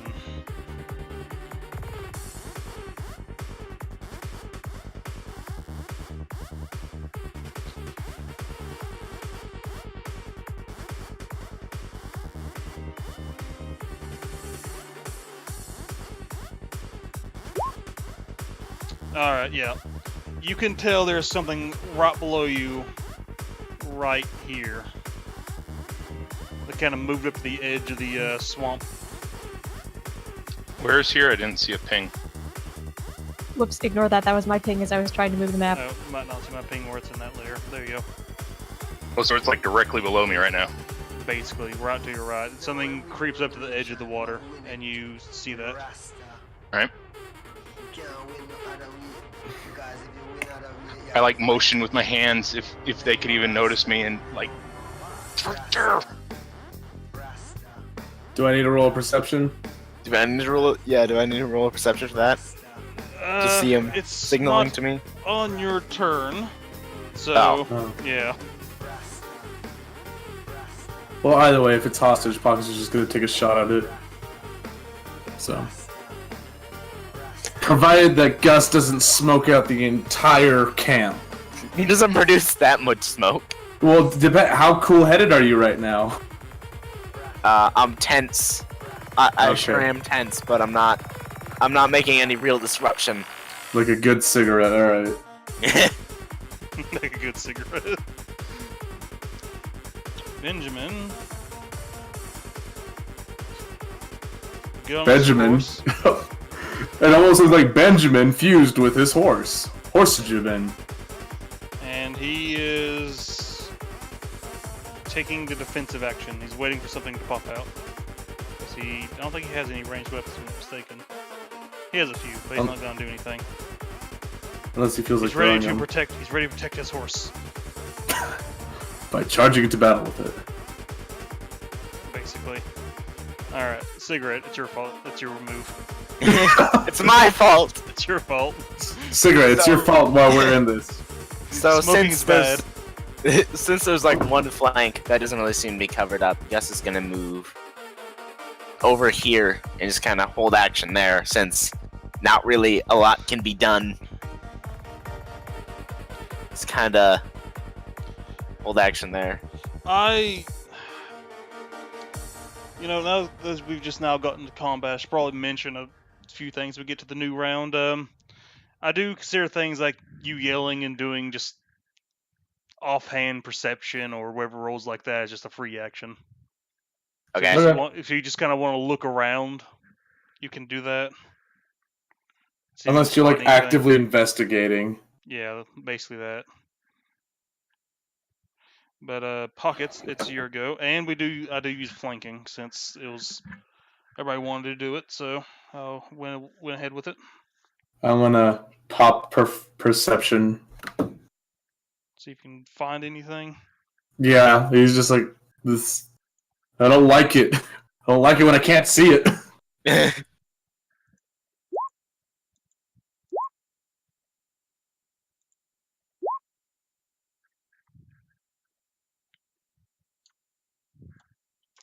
All right, you don't know exactly where they're at, but you do definitely know that there's something down this way and over here. Kind of moving Okay. about in the swamp. Yeah, Pockets yells, Mel's like, there's something in front of you. And, Hit Scarlet.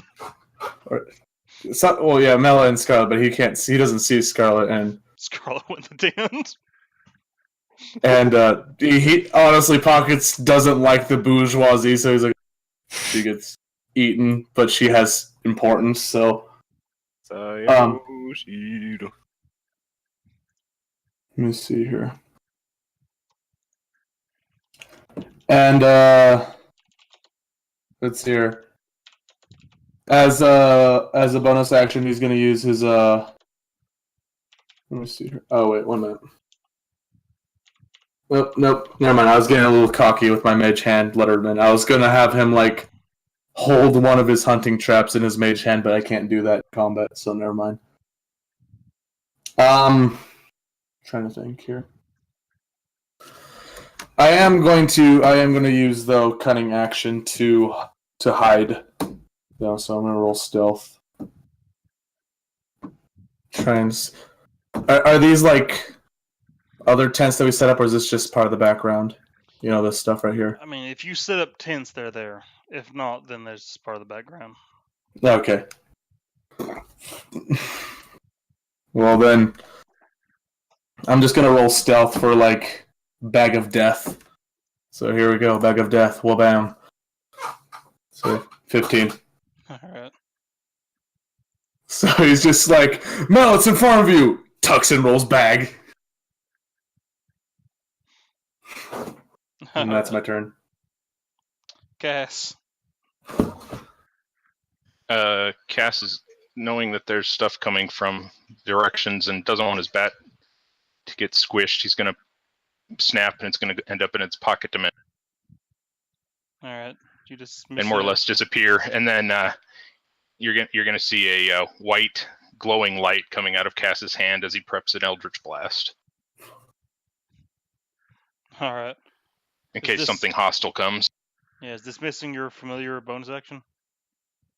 Or Yes. Actually, okay. Alrighty. So comes Amir's turn. You can hear a voice shout out from Ben's tent. Don't let them destroy my pillows! And you can see the flaps of it kind of ruffle a bit. That's just... I would jump in surprise when I hear that voice because I was not expecting it. And you can't see what she's doing, so we'll just move on. Mel? Alright, can I roll a perception to see if I can see what this is? What is? What everyone is talking about. Yeah. Suppose, what is everybody talking about? I don't know. It's just that the things that are possibly coming to kill us. Well, I've heard people say like, "Oh, it's over there, it's over there." Well, but yeah, I don't Pockets see is like, there's a thing in front of you. It's like, it's not very far away. It's not far, but it's not close either. Yeah, Do I see anything at all? You don't. That's not us, I mean. You don't see anything in particular, but you do know the stuff's moving in the swamp over this way. Alright. Something's moving over there. I'm gonna say, I don't see it, and I'm going to hold a vicious mockery for when I see something potentially hostile pop out. Meanwhile, there's a bag with the tip of an arrow pointing out of it.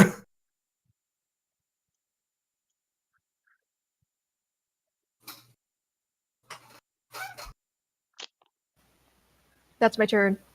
Alright. Seeing as how these things basically suck, they're not fighting in the swamp. So this one What the fuck is that? shall Oh take my. shall take a step out of the swamp, and those of you holding your actions other than Cass can take a shot at it, because it's Alright, I'm taking a shot at it. I mean, Cass, you can too, but it's behind cover. Yeah, I'm just gonna keep hanging on. I'm just gonna move just so I can actually see what it is, and I'll move back. Okay.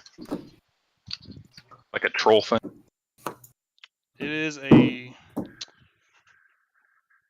undead that is thoroughly coated in swamp ooze.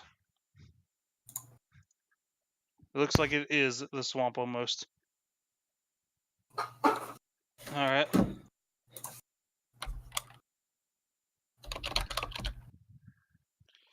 Your arrow does sink into it. Okay. You hit it right in Give the me. chest. Doesn't seem like it hurts it that bad though. Does it see me? Yes. You just shot it with an arrow. Okay. All right. Can I roll my 3 sneak attack then? After when I shot it out of nowhere. That's my question. Sorry, did it see me before the arrow touched its chest? Yes, it knows where the backpack is. Okay, so I'm not rolling sneak attack then. Nah. Or I rolled the damage too, or do I need to roll damage? You rolled No. the damage with the short bow already. Okay, cool. Awesome. Forgot how sneak attack rolls, how to go look at it real fast. Sneak attack, from what I notice, as long as it's distracted and not focusing on me, I can just sink stuff into it, so... Yeah, basically. Right, but it knew what the bag was, so I can't cheese it in that sense. But, for example, if it was focusing on Mel, the moment was like, alright, you little piece of crap, I'm gonna kill you, and then I can't go, ah! You know? I gotta go for hide. future again. reference, how many people are actually setting up tents at night? Pockets is going to be using the tiny hut whenever available, so... Yep. Alright, so there would Yeah, I'm only really be... So only Benjamin tent, you know? Yeah, alright. Yeah. That's the same with Gus. Alright, and Mel, you were holding a vicious mockery? Mhm.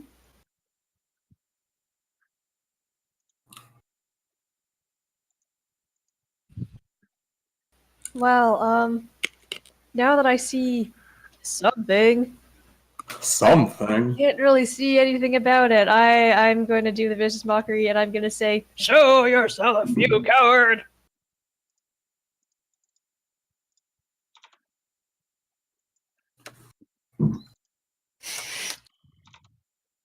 Does anything happen? Oh, has make save. Wisdom? Yeah. Yeah, you heard it. All right. Hmm. There's another. Hooray. So if it failed, there's another effect as well. It has disadvantage on something. Disadvantage Next on the attack. next attack roll it makes before the end of its next turn. See it kind of clutch its head a little bit as you mock it. Doesn't seem to really understand you, but it felt hurt by it. Yep. A swamp That's my gator. turn. But it will keep moving, and at this point you can make a Eldritch Blast if you want cast. It stepped into your sight. I was actually reading Find Familiar again just to double check, and it actually does say action, so it'd be you'd have to house rule it if I was able to. Well, you can either unsummon the familiar or hold the Eldritch Blast. Nah, we'll just wait. It's Okay. fine. Alrighty. It shall step up, Ooh, it's ugly. and it is a medium-sized creature, so it is quite taller than you. He's like, you're big and ugly. I don't like you. It's gonna vomit on you. Oh god. What do I gotta roll? Or is it just... Oh, Vomiting sounds like a special attack in which, like, something needs to be rolled.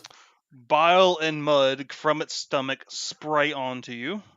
And I gotta make a roll, see what happens. Cool. Alright. Along with the bile and mud, 7 leeches latch onto you. I don't like it. Creature takes the...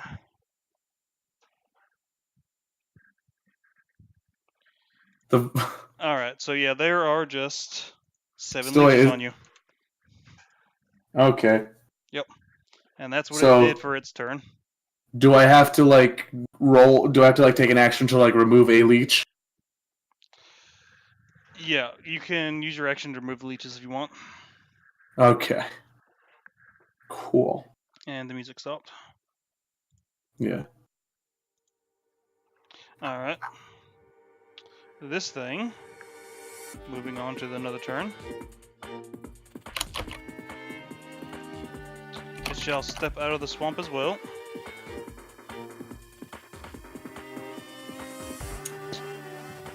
Moves up to you, Pockets, Oh god. and it will try to slam into you. Okay. Oh damn. Ah, sorry.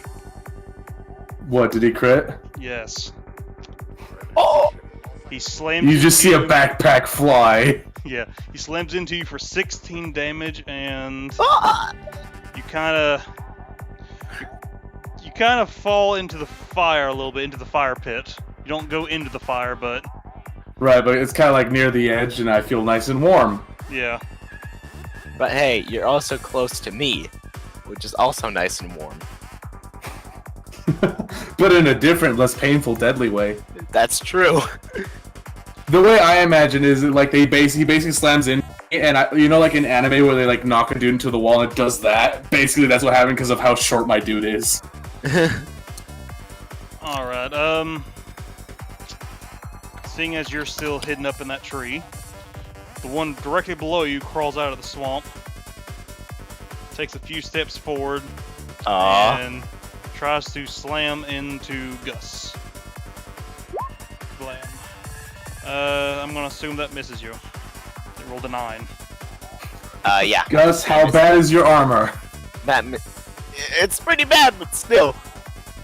Ninja block. Whew.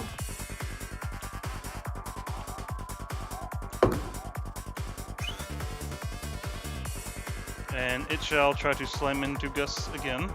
Oh god. That one definitely hits. It hits you for 12 bludgeoning. Oof.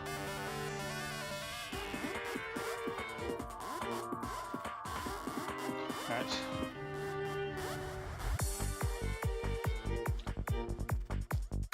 Benjamin shall ride up and do a few attacks of his own.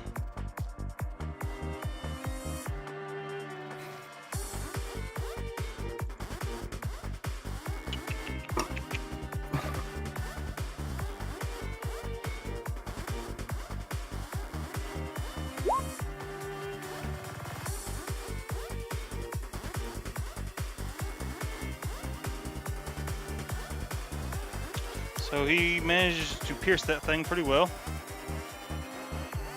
Doesn't seem like it really hurt it too much, but he managed to stab it in its back twice, poke it in its back with its lance.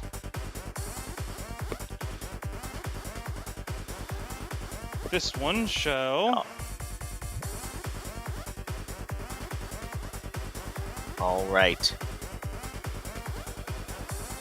So, oh, there's another one! Yeah. I thought it was my turn, oh god! Oh.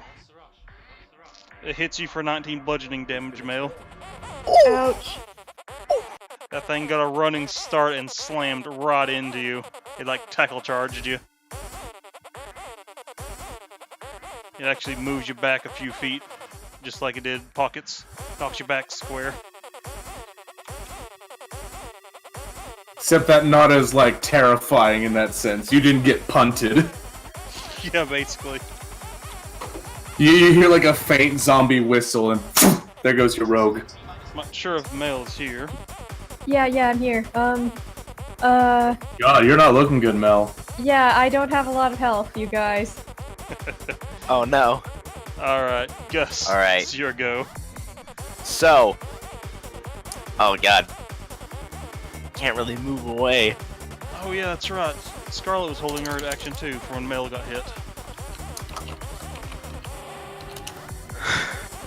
But go ahead. I'm going to have to do the aggressively cool thing later. Alright. So, Gus is gonna look at the one to the left of him on the screen. And he's gonna do an unarmed strike. And does a 10 hit?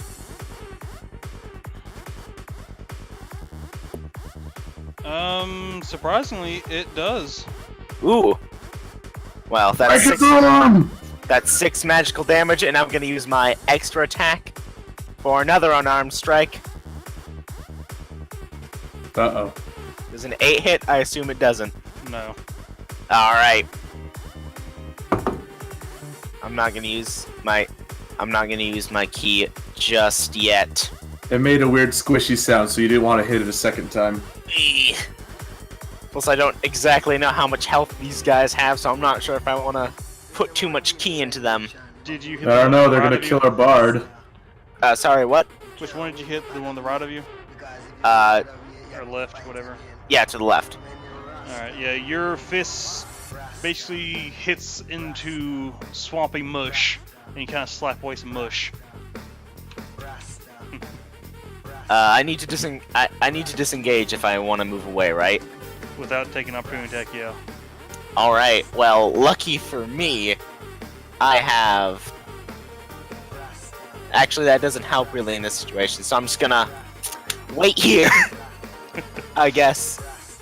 Don't leave Pockets to be the one in front of all these putrid haunts. Oh, yeah, I was going to go to save Pockets, but now there are 2 surrounding me. So that put a bit of a stick in my gears. So yeah, I'll call my turn there.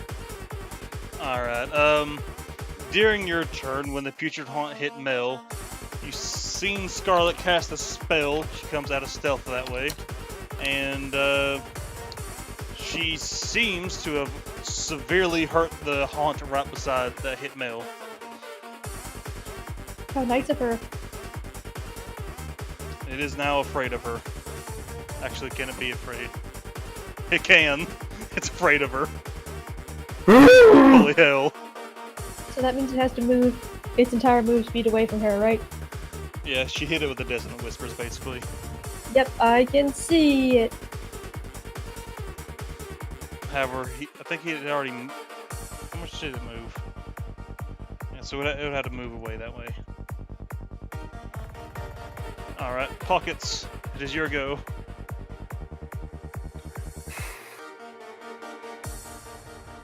Oh man, thinking is hard.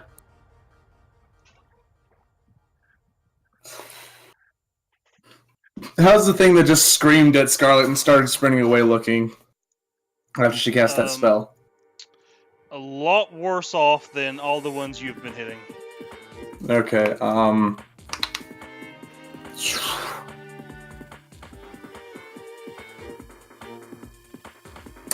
Cass yells for you to move closer to Gus. just move closer to... Yeah, Pockets is just Next to Gus. through the fire. That would be smart to move Through next the to me. fire and flames. All right. Do I need to like roll something to like not set myself on fire? Because I gotta jump a fire pit. If you're gonna go through the fire, then you're gonna take some fire damage. Hmm. Ooh.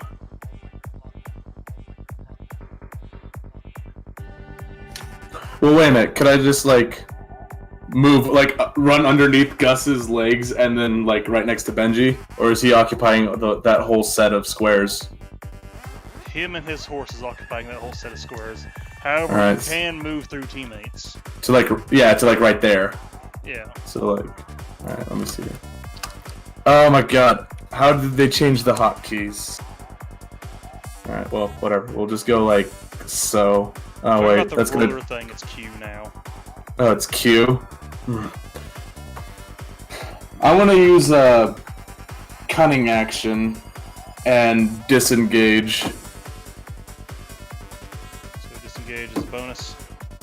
Yep, as a bonus. And, you know, start to like scramble and sprint around. Let me see here. Accordingly. Whoa, whoa, whoa. Calm down there, Pockets. So just kind of like so. That is really scrambling around. Well, yeah, you basically see Pix run and he like follows him with the best route, and then he uses his action. Pillows!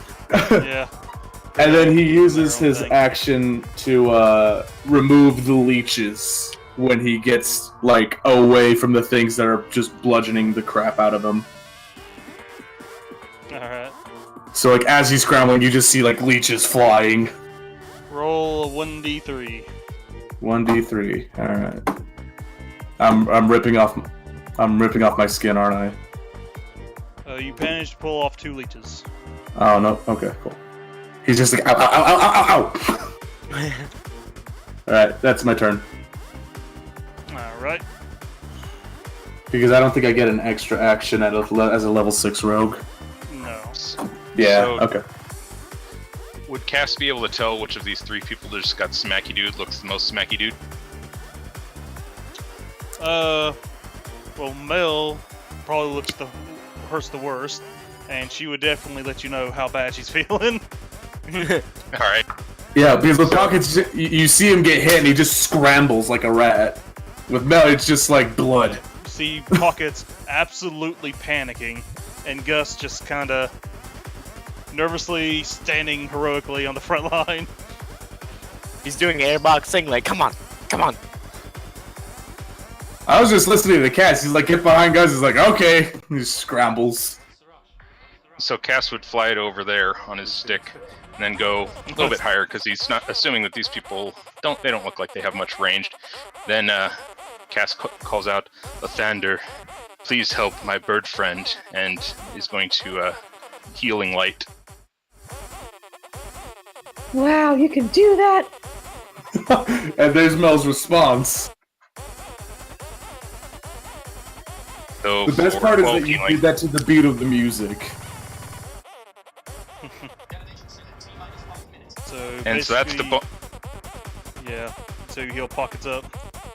So, Oh, so I get that's, 12 as hit a, points? that's as a bonus action as this holy light comes down and like settles onto Mel as she feels a little bit better. And then feel Cass, significantly better. I pulls don't out- have a lot of health.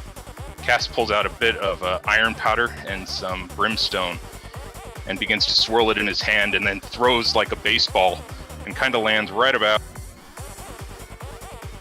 there as a large flaming sphere erupts right between all those 3 things. So does Pockets get that healing too, or is it just Mel?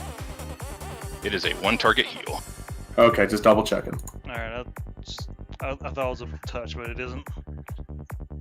Yeah, 60 Forgot- foot forgot how as a good it bonus was. action. It's basically the Celestial Warlock's version of Healing word or Healing Cure Word. Word. Yeah. yeah. All right. Cool. And then we're putting out a fireball thingy, flaming spear thingy, whatever it's called. But it's at level 3 because I only have a level 3 spell slot.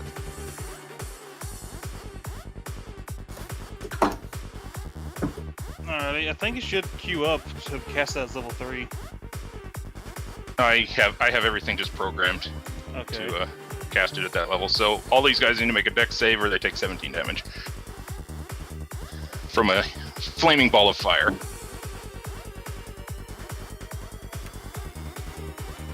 And Cass is now concentrating. I don't know if you have a concentrating token you like to put out. Just mark yourself so you remember. I usually just hit a red dot on them, but you know, as long as you can remember.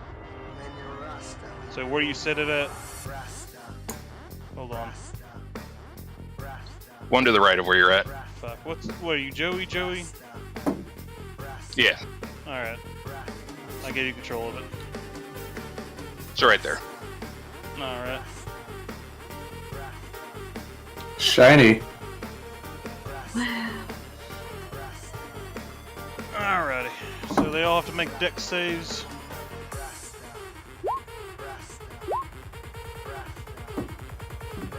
They have to beat your 15. Yep, or take half. So...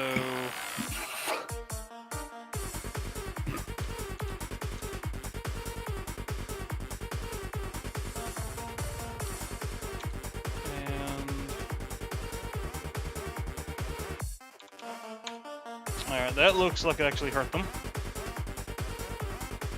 Unlike what you all have been doing before, they actually...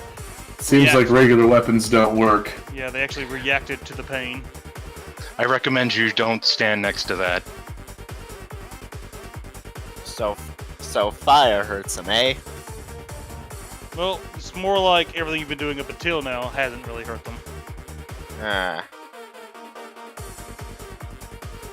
Alright. So Scarlet... She will move back to here. She will use her bonus action to do...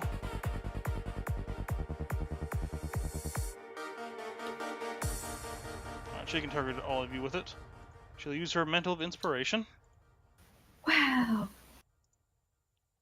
Basically, you guys can use your reactions to now move as it is engaged, basically. And move your movement speed. But it has to be towards her. It actually doesn't say that. I'm pretty sure it said that like in the PDF of the book that I have, but it just doesn't say it on the site. Was it where like a the big PDF stuff. without any pictures? I have the No, PDF it's like a too. Let me scan take of the look at actual it. book that I Oh. have. You have that too. Maybe I just been I copying it actually- wrong. I remember we had this debate and we proved that you could just move. Oh yeah. I don't have the pages with the glamour bard stuff on this computer, so I can't look. Because I don't own these in paper. Okay. I've got all the PDFs too. Bonus. That's not that yet. Inspiration, bonus action, spend 5 points, which is 8. Can immediately use its reaction to move up to its speed without provoking more opportunity attacks. The PDF of it I'm looking at doesn't say that. It has to be towards you, so Okay. I'm just gonna take it as it's written. So Alright. Alright. each of you gain 8 temporary hit points and can move freely right now. That's so kind of you. Yeah, without using your yeah. Basically, your opportunity attack free if you want to move. Yep. Alright. I'm gonna move over here.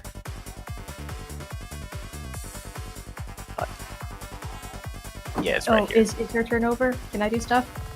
Nah, that was just a bonus action. Okay. Oh, I was gonna wait until my turn to move.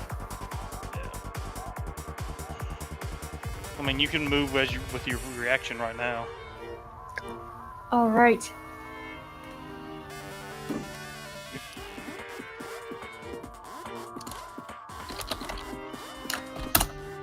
She will once again.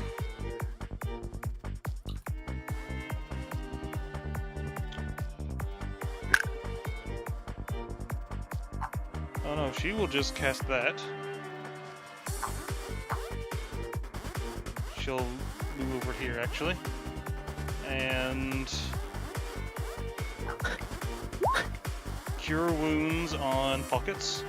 So that's 17 healing. I mean 15 healing on pockets. And that'll be her You're turn. too kind.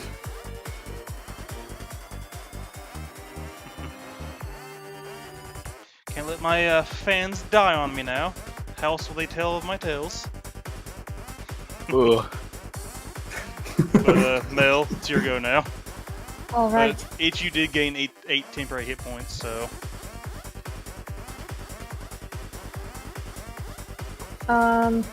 Are these things undead? Could I roll something to see if I know that? I guess it would be nature, wouldn't it? I don't know. I guess I can try. I'm not good at nature though. I have no idea. They look like goo monsters. Okay. In that case, I am going to use. I'm also going to do a Dissonant Whispers at this one.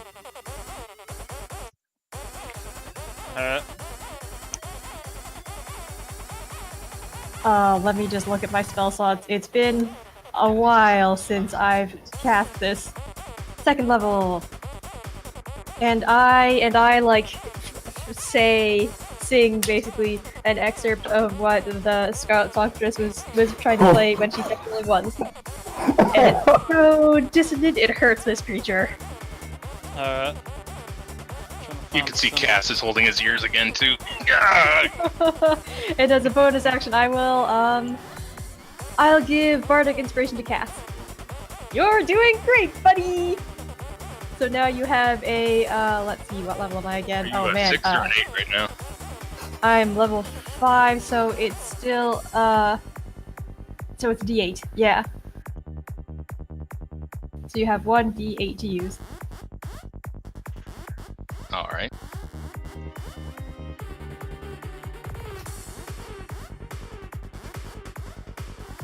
Alright, so you done now? Yep. Alright, so this thing's turn. It hasn't ended its turn in the Flaming Spear, right? Yeah, it takes extra damage if it ends there. Alright. It's chasing you down, Mel, and it's going to straight vomit on you. No. Disgusting! You Disgusting, mate. 6 Why I leeches have latch onto you. prestidigitation. It's 6 leeches? Yep. Mud, bile, Okay. and leeches all just cover you. Gross. Through the 6 leeches on your token. I don't know if you were using that blue bolt for anything, but I'm just looking at all these icons. I don't know what to do to denote that I have 6 leeches. Like, I guess I can write it on this piece of paper. Oh, he, I For put it on me- the blue bubble. yeah, that's what he did. He took up a blue bubble. Actually need to actually keep track of whose leeches are on who, so there we go. And this one shall step up and vomit onto Gus. Oh no. You get 7 leeches, Gus. Okay. There's just no save, it just straight vomits on you. Alright. Cass calls down from his broomstick. That's really disgusting. Thank you.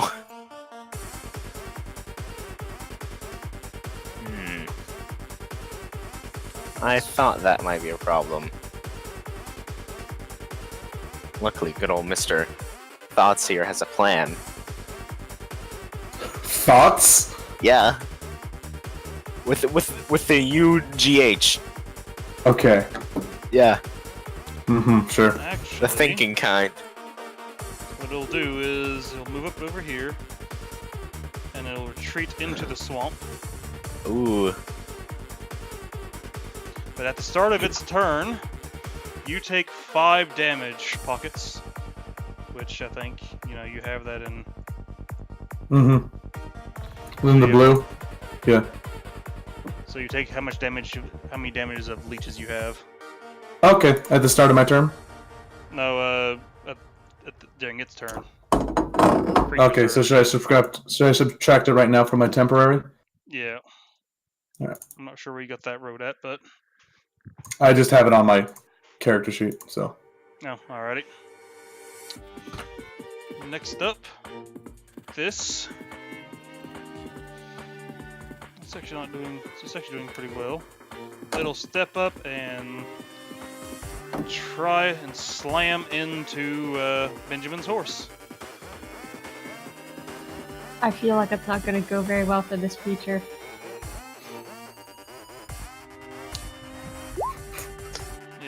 I wish I was big so I wouldn't fly. It hits the horse for a good amount. Oh god! The horse doesn't have much health. Benjamin, furious that his horse got hit, shall slap it back. Oh man, he crit. Gosh, I have to do the roll.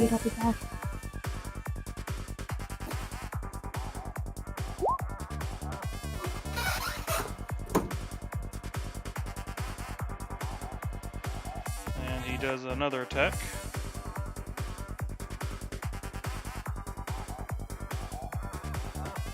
So he did that much damage to it. 8, 12. He actually hurt it pretty good.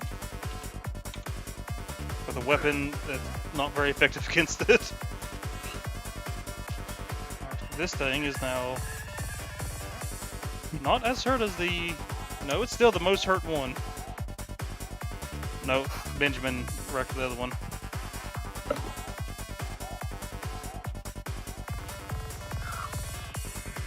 It shall slam into you, Male.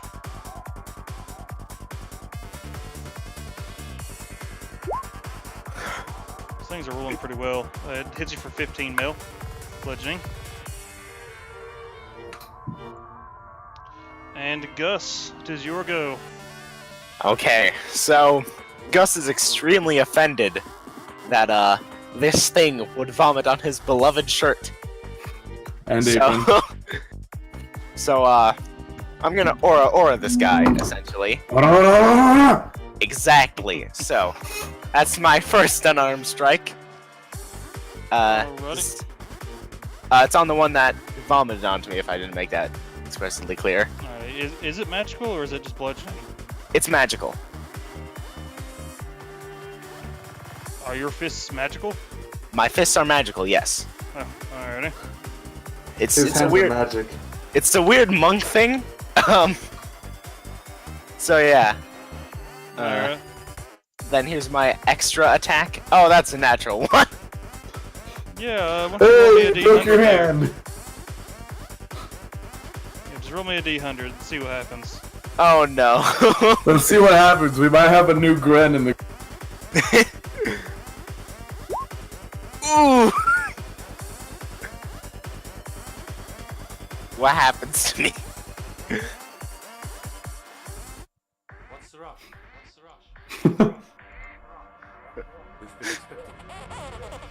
I don't like the quiet DM. Wild swing. Do. Alright, you overextended yourself and you left yourself open. So the next thing that tries to hit you has advantage. Alright, that's not much. I'm gonna keep going. Don't crit fail again. I hope I won't. I'm gonna use one of my ki to attack 2 more times. If that failed one, my dignity is hurt. That's another one. And that's another one. Another one.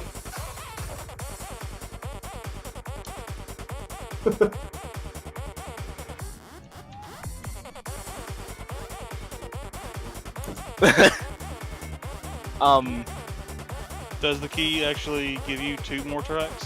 Thought Yeah, it just gave you 2 in place of the 1. Flurry of blows allows me to spend 1 key point to make 2 unarmed strikes. So yeah, Alrighty. But it replaces the bonus action one yeah. because So using the key is a bonus action. yeah. So Alrighty. I just used. I don't want to use 1 more key, but that's how much I beat it this turn. Alright. You actually hurt it quite a bit. Yeah, that's 18 damage in total.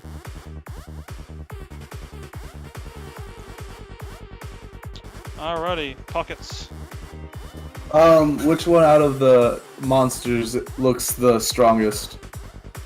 Because I'm trying to decide how he's gonna do it. Because Pockets is going to pull is like for his action or for his bonus action. He's going to like put away his bow and he's going to pull out his iron flask, and he's going to use it on the strongest of the zombies out of the group. So just ping it. They all look about the same. They all look about the same. All right. Well, then he's going to go for this one. And you just hear him yell in Elvish, "Get in the flask!" And he has to roll higher than a 17 wisdom check. Alright, he did. Oh, he did? Yeah. Damn it! Smart zombie. Listen. So basically you see like a bunch of magical energies suck into it, but he like doesn't. Get in the like- flask! No! It's just like, no! It's like, damn it! Alright, You're well... learning. It's like the hotel scene from Ghostbusters. You're still learning. No, yeah, he's still learning. He's just like, this is what the wizard did to me! And there's something strange in the neighborhood. Who are you gonna call? Pockets. Not pockets. Not pockets. Hell no, not pockets. Alright, well, that's his turn. I'm back. Alrighty. I'm gonna steal all of your pillow songstress and I'm gonna burn them. You will sleep on rock when I'm done with you. She will do that. I'll just have to suggest you just go take a swim in the swamp for a while. Oh. Alright. Cass, it's your go.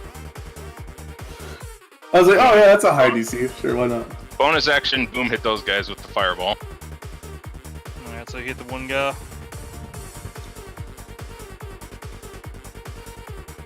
Alright. So for another 16 damage. And then, recognizing the rot and good chance that these things are likely undead, Cass is going to begin to pray again and call down a sacred flame. Alright. Probably on the one that, You just one slam the that's next to the fireball fire. into. That guy, yeah. Alright, well, let's see if he makes it save.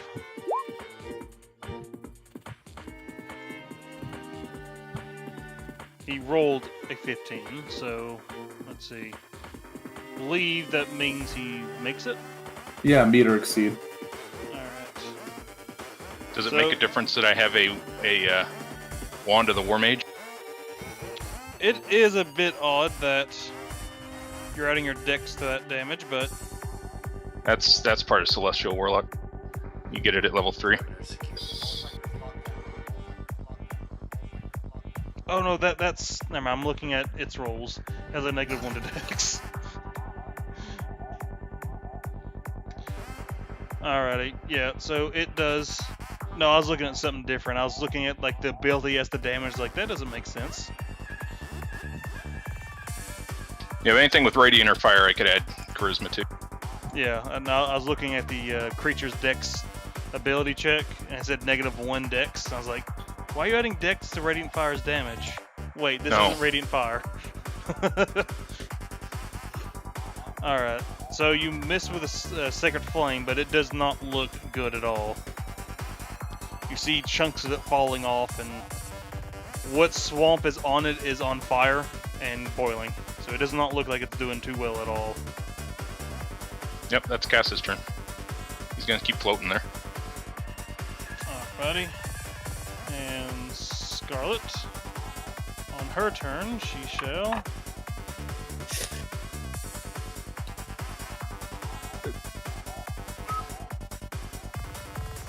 I didn't add all of her spells in. She has a lot more than this. Oh well. Seeing your fire, she's going to actually entangle the two into the fire so they can't move out of it. And she'll be concentrating on that.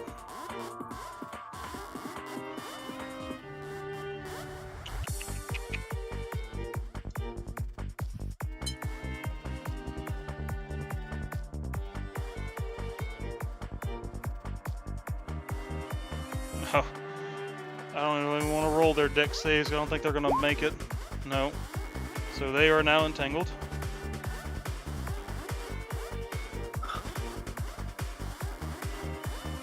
And she'll use her bonus action to once again cast the Mantle of Inspiration. She's going to let you all move again and refresh your 8 hit points, temporary hit points.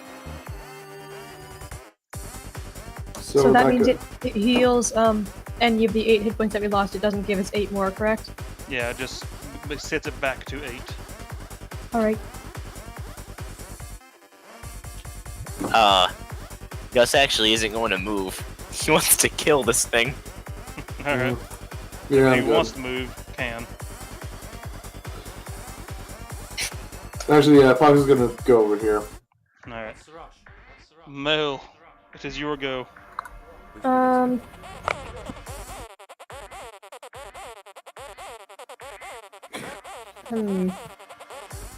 Yeah, I'm just gonna move. Also, you got a bunch of health points back. Did you heal? Wait, what? Yeah, I she healed got her a a couple bunch of... turns ago. Right, and then didn't the other dude hit her or something? Oh, I went to go microwave some leftover pasta. I was probably hit while I wasn't here. Alright, you got hit for 15. Ouch. Okay. Lag. Hang on, let's see. So 15 minus 8. Delayed reaction. It's you might need to work on your reaction. You should probably talk to a doctor about that. There's probably some nerve issues. You have. You're so correct. Alright, so yeah, 15 minus 8, that's how much damage you took, and then afterwards, Scarlet put another 8 on you.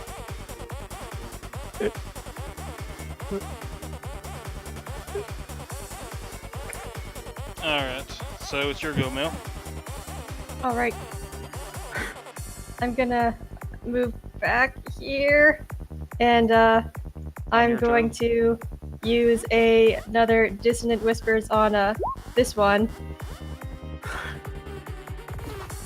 As Wait, you move would it away be- from them, they take opportunity attacks on you. Oh, that's right. I forgot. Yeah, no, never mind. I wait. But couldn't I move because of the Mantle of Inspiration? Yeah, you could have. You didn't. I didn't. I was gonna move. Oh, Alright, well then move. Yeah, sorry. I think I was saying that I was gonna move, and then it was like, wait, aren't you supposed to be more hurt? And then I didn't end up moving because I was busy like thinking, wait a minute, I wasn't here for a bit. That must have been when I Wait, got hit. Okay, I'm pain. going. Alright, Yeah, go I'm going to Yeah, I'm gonna use a Dissonant Whispers on this one.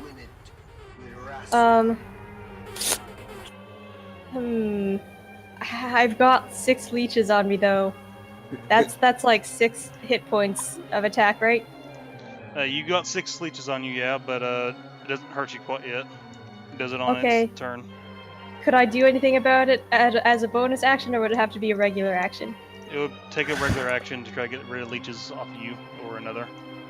Alright, well I am just gonna deal with leeches. I'm thinking killing these things quickly is the way to go.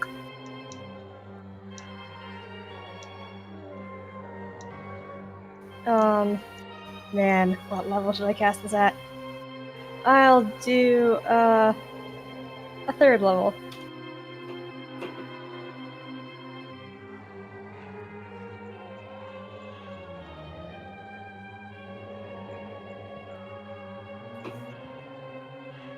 Alright, so which one are you hitting? This one on the corner. Alright, so you hit it for 18. Yep. Alright, you heard it pretty good.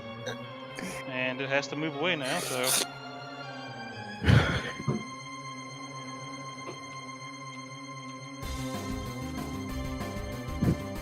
It moves as far away as it can, and when it steps into the swamp, it disappears. That's okay with me, I just want these things gone. what if they come back with swamp powers? We'll deal with it then. I guess.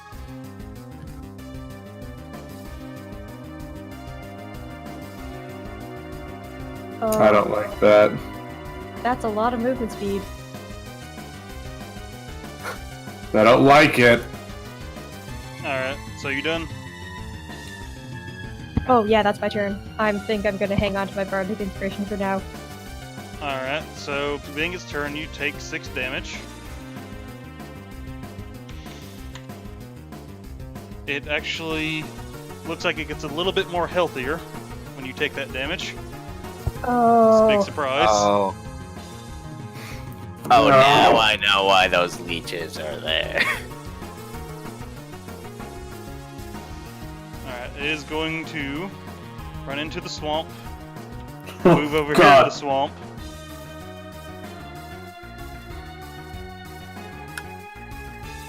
It disappears when it goes into the swamp, but it does slam against you. Oh, how much damage? Oh god, 17. I'm still alive. So you might take 2 of that based off your, Yep. but it disappears back into the swamp after it slams into you. Oh, By the way, it is swamp, so it is difficult terrain if you walk into it. I'm not walking into that. Next turn. Gus, Yeah? you take 7 damage just from the leeches on you. Get ready to go to Flavor Town. He is Flavor Town. He is now. I know, It's eating it's you. delicious. Man, it has to do something. It can't stay there, but it also can't leave. It's gonna scream in pain. That's what it's gonna do. Alright, it didn't break the entangle. And that was Yes. its action. It doesn't have a bonus action, so it's done. Yes! Turn there. I'm not sure how much Do I need damage. to roll the damage, or is it just dead? I just go and roll the damage. It did gain a little bit of health back. Damn. Wait. Does it That was some interesting rolls. Does it have to make a dex save if it ends its turn there? Or is it just automatically fail if it ends its turn? I don't know. Let me reread it.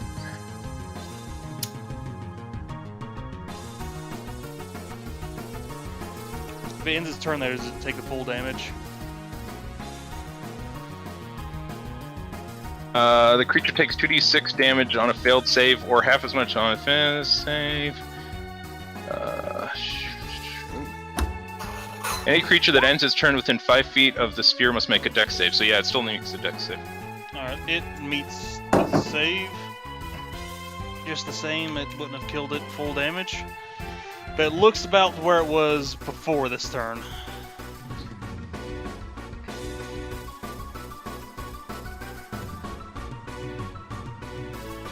This one. By the way, pockets. Take 5 damage. Alright.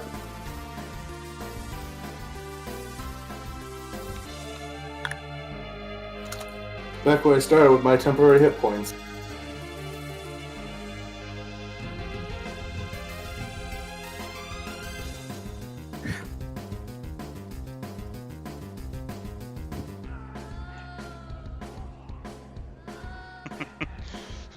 Oh, by the way, you see one of the putrid haunts that kind of treated into it.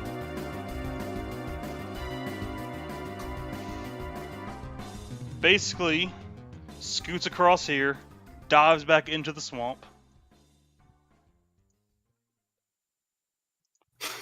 Just sprints My by. blanket away from the water. And Oh no, really? I never thought of that. it slams into you. Does it 18 hit you, pockets?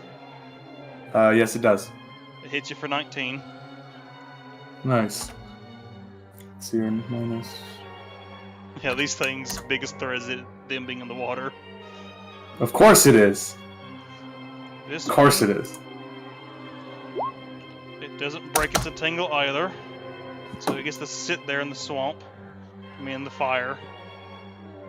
And it'll make a deck save, and it fails its deck save, so you want to re-roll that damage.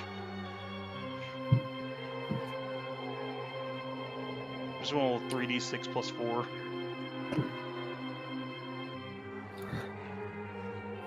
Or re-roll it. So I know I have other undead music other than this. Let's see.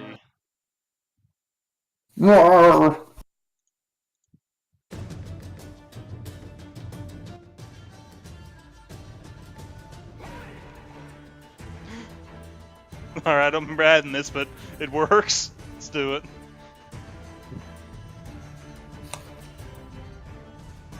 Alright. It is the Benjamin's go.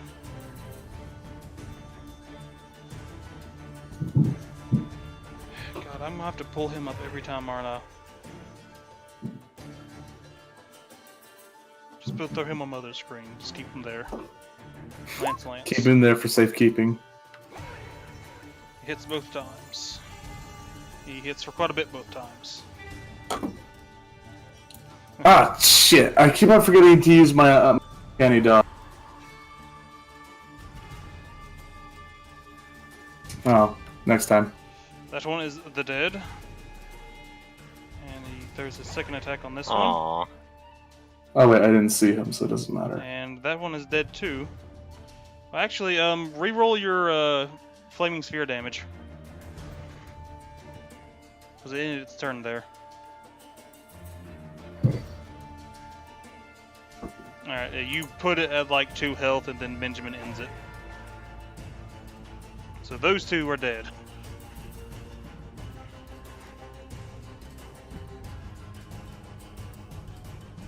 Well, now poor old Gus has nothing to do.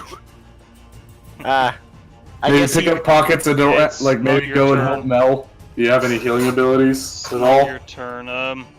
Before your I turn, guess- you hear something flying up this swamp. And going up to here. hold on. Sorry, can you reping that? You just hear something flying Alright. up through here. I Flying don't up like the that. So, first of all, Gus is going to try and remove the leeches off of his body. Alright, go ahead. Well, actually, you don't need to. When that one dies, the leeches with it dies. So all those leeches are gone. Alright, cool. So, it's around over there, so in that case, Gus is going to saunter near that way. It's kind of over here. Kind of just watching that area for now. And I guess I'll end my turn there.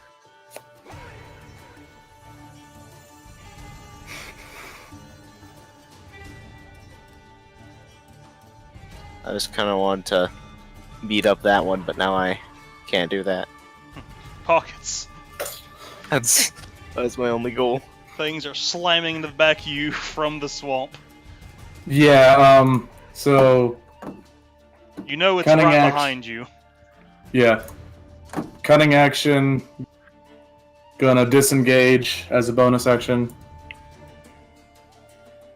Just goes and rolls over here.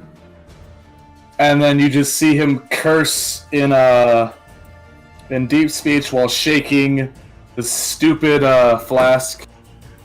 And he's trying to summon something out of it, so. Let's see, what does a 53 give me? A Deo! Whatever that is. I can send you the link to I'm it. pretty sure that's what happens when you go and pick the bananas. I swear to God. Anyways. But yeah, he's summoning a creature to do his bidding for an hour. And Cass, what you hear him curse is like, alright, get out. It's like, help me out here. Alright, what is it statistically? It's a 53, so he summoned a Deo, D-A-O. I don't know how to pronounce that. Okay, A Dao. awesome. Yeah. You know what? Give me a second.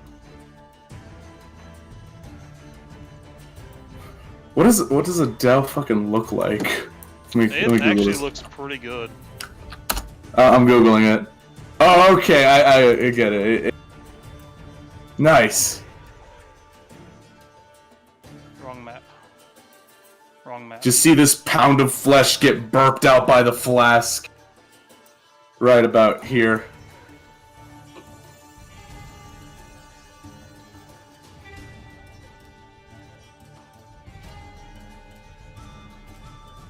What the fuck is your name in here?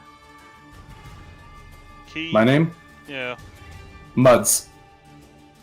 Like, that's my out-of-character name.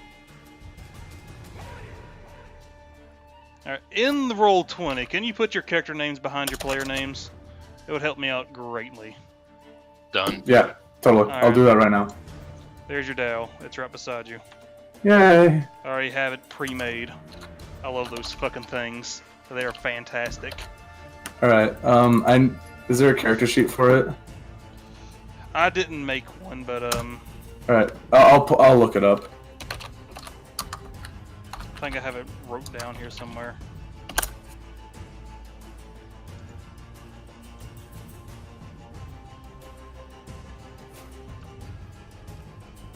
Oh, nice. Best thing about it, it's gonna turn a illusion into reality. Nice. It has illusion spells. Give me a second.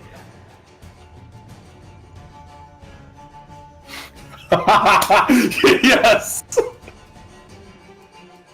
He was like, "Your name. I will name you Sticky, and you will do my bidding." There, you should see a handout. I'm not filling out a character sheet for it. It's right underneath your name. Your character sheet. And all it Heard. does. Awesome. Thank you. Love that fucking thing. Alright, so... Do you move... You disengage, that's right.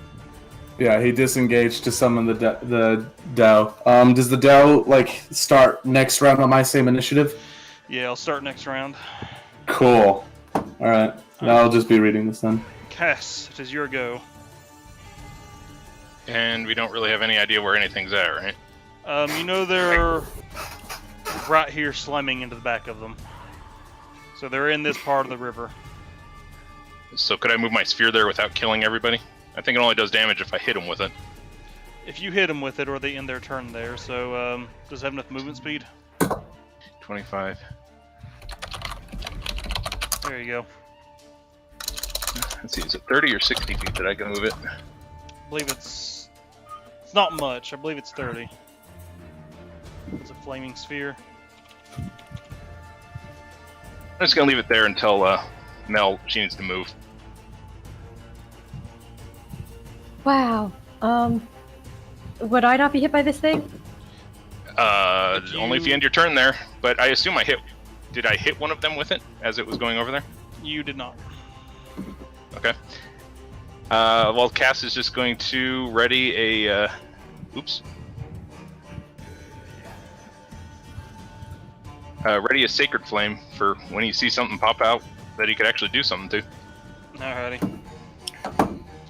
Scarlet, knowing that they're right behind her, ain't about the life of taking damage. But she'll actually do something helpful.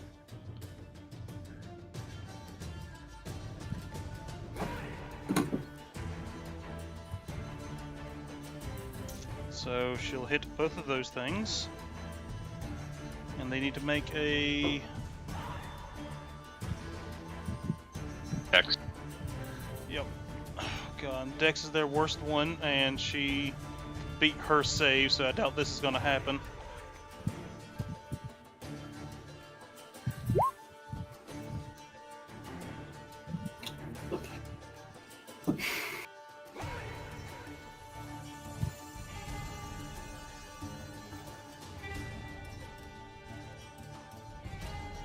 Alright, they both avoided it somehow. They rolled fucking 19s. Both Jesus. of them. Jesus. Feeling useless, she uses another thing of bardic inspiration and redoes her mental of inspiration. Renew your hit points, or your temporary hit points. And she's just gonna risk the opportunity attack and crawl into her wagon. Seeing everybody leave these pillows, Cass is very tempted to move his fireball over on top of the pillows. It misses her. Mel. Hey Mel, you might want to move to Yep. I am well yeah. aware. I see this thing appear in front of me, and I think, I gotta run. So I will walk over here. That is my entire movement, and I am going to like slap myself on the forehead like you do when you remember something super obvious that you should have done before. They take opportunity attacks on you. The first one puts you down. Wait, they weren't in the radius of this thing, but they could get opportunity attacks on me? They're in the radius of that thing. Oh, I thought when Cass said, "Oh, did I manage to get any of them with that?" He meant this sphere, and you said Yeah. no, so I thought that meant none of them were around. They have to end their turn there. Oh, But, okay. Yeah. they Did put you it go down. in either of their? It didn't go in either of their Spaces now. squares. Oh, they must be right there and right there. They are actually. So as you try I to had a move 1 in away, 3 shot. you got blasted. You got smacked down. You are now unconscious. Yep. Have fun. Well, that's my turn. Or do I roll a death save now, or is it later? Whenever you take damage and later. Okay. Only one of them got the opportunity attack, right? And it knocked her down. Yeah. Man, But it does First needs pop more out of health. this. It does pop out of the swamp long enough for you to see it. So if you want to sacred flame that thing, you can. I am definitely going to sacred flame that thing. But we have to roll for hit points. Alright. Dex save. It fails, so it takes the 10. Alright. You managed to get a good hit on it. So red. Who's afflicted by red? Oh, it's you. Yep, so I Leeches. take a failure. Yeah.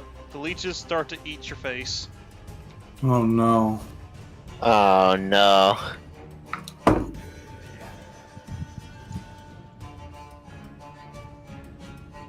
It's going to pop out of the water, move up, and try to hit pockets, because I assume you're like 30 feet in the air. Yeah, I'm too high for it unless it's got like a 50-foot range. And we'll try to slam in 2 pockets. It hits you for 12 damage, pockets. You got your I don't like these things. you got your 8 health point renewed, so that negates some of that. So Wait a That's minute, I ended cool. my turn in the radius of this fire bubble. Do Oh, I also yeah. take another failure because of You that? take another failure because of that. You guys, I'm dead. Or I will be in the next turn. Yeah. Oh if you, no. If you fail your next one, you might be gone.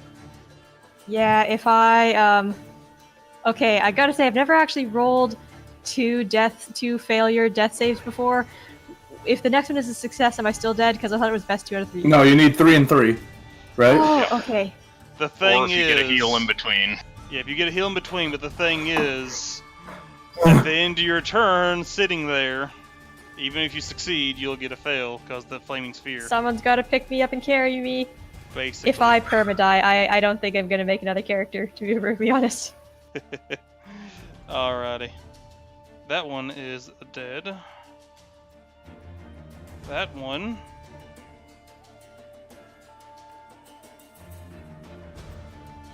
is going to move up out of the swamp.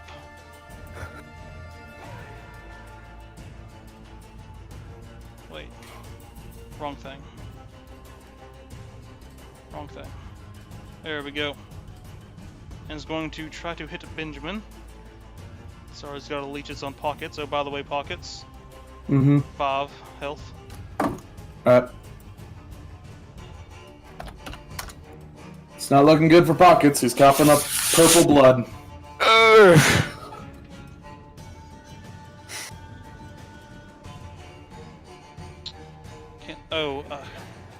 I see.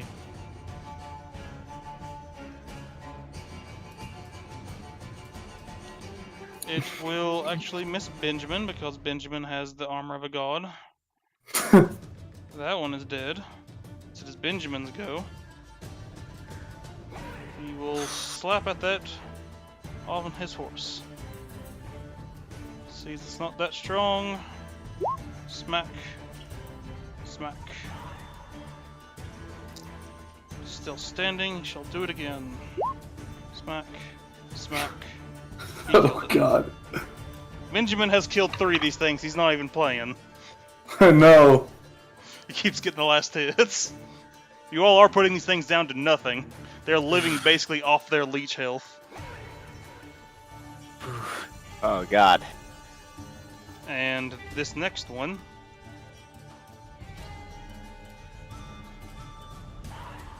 Oh. It's going to crawl out of the swamp next to you, Gus.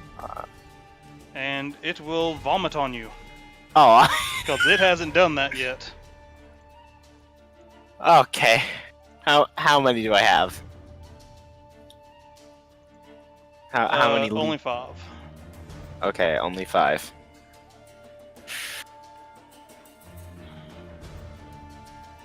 Alright, this is your go, Gus. Well, this has thrown several wrenches into my plans. There's only 2 of them left. Hit them. I know, but I don't know if, because I have just enough movement speed to grab Mel and lift her out of there. But I also have leeches, and that means this thing is essentially going to be unattended. Or you So- could wait for Cass to potentially drop the spell. That will kill me. Well, Or- Cass can just move it. But at the beginning... Yeah, Cass has lots of options here. Yeah, that's what I was debating. Leaving. I it mean, up I to have a Cass. Deus Ex Machina readied up thanks to the Dow that I summoned. So, I'm just going to, with an unsure amount of rage, basically in the sense of, I don't know what's going on, I'm going to take my anger out on this zombie. I'm going to do my 2 unarmed strikes on... Okay, that's another natural one. You kill it with the first one, so you swing at nothing. For your second attack. It's... Wait, It was at 5 health. That's why it went Calm to the down, it's swamp. dead. Help Huh. Mel or kill the other one. huh. Alright, well, with the movement action that is just enough to get Mel, I'm going to, run in, grab or whatever, and just ring around here on the dead body. That's my objective. I'm aware I probably will have to get an attack of opportunity from the red boy there, but still. It would And roll a take strength check. It would take an action to pick her up. Oh yeah. Yeah. Dang. Also, Forgot about that. When you crouch down to pick her up, you're technically prone and move speed to get up out of that. Ah. So yeah, that kind of ruins a lot for you. Hey, Cass, are you planning on moving it? Because I have an idea that could help either Mel. I am physically sweating. Yeah, Pockets is messaging Don't you. He's like, worry. are you moving the spell or are you killing the thing? Both. Okay. All right, All right. I'm So just gonna go over here then. all right. So You can't flank it, so this cast is 50 feet in the air. Yeah, it is not flanked. All right. If you move up 1, it is flanked. which I can do. Am I in the radius of the spell in that case? If I move up just over here? It's a 5-foot radius. No, Oh, okay. right. You're not flanking right here. Oh, there we go. Well, you are flanking with Dow, but Pockets has him flying at Cass's level. So, since I swung at nothing, do I get another attack, or is that not? That was your attack. All right, cool. So I'm just gonna stare at. You could spend a flurry of blows if you have the key, can't you? Yeah, but Okay, whatever. It's all on you, baby. By the way, those Nah. leeches fall off of you, so because you killed the thing that threw them on you. all right. Actually, I assume that we're probably not gonna have another encounter, so I am gonna use that key now that I think about it. So All right, go ahead. that's 1, and that's 2.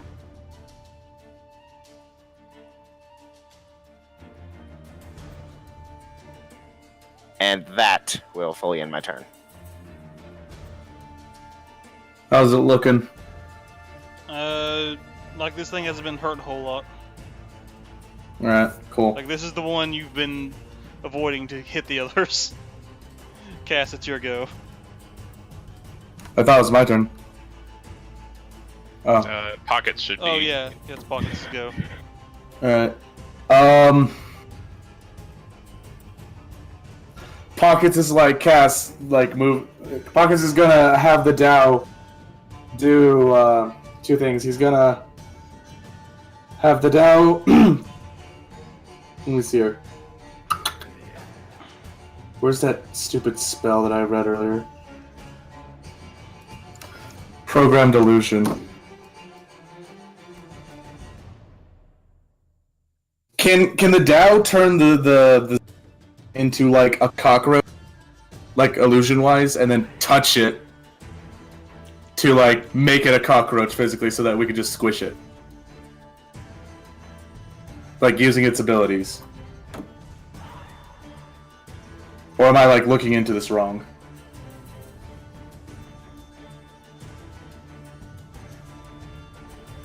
Because Pockets is like Depends working on how the program delusion reads.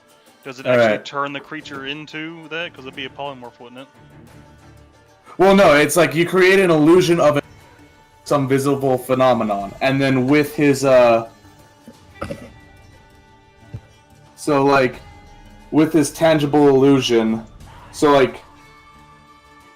I'm using like his actions with his multi-attack, and instead of doing an attack, he's going to cast the program illusion, and then he's going to give him a tap on the back to make him a cockroach for 10 minutes, and provided that you can squish a cockroach within 10 minutes, you're good.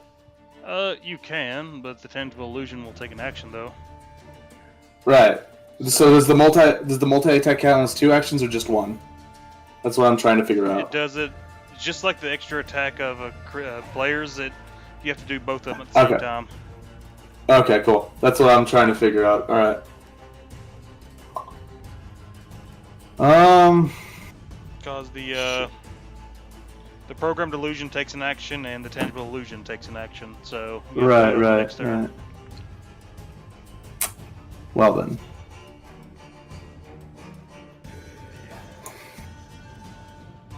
I guess Pockets is just going to rush over to Mel and try and drag her back. However, So, have you seen how much damage that slam does? no, yeah, I'm gonna have him attack with the slam. Alright, so drag. So- Use your action, drag Mel away. Alright. Yeah, I'm gonna use my action to drag Mel away, and I'll roll a strength. Personally, I would have gone for a medicine check, but I guess this works. I don't have anything to do medicine, but I mean, No, I can you roll don't a need to medicine have check. anything. Yeah, stable. you can just try a medicine check. Everyone Alright. try it. Fuck it, I'll roll a medicine check to stabilize Mel.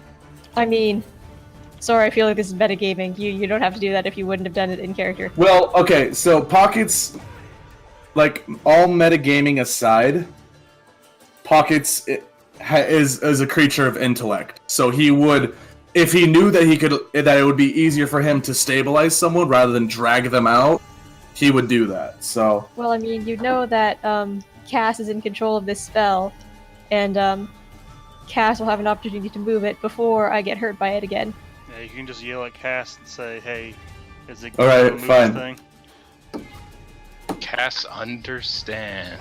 Fine, and Pockets will be like, move your spell, and then he's gonna just stab at it with a short sword that he drew for his bonus action. Medicine checks, though, they like supersede death saves.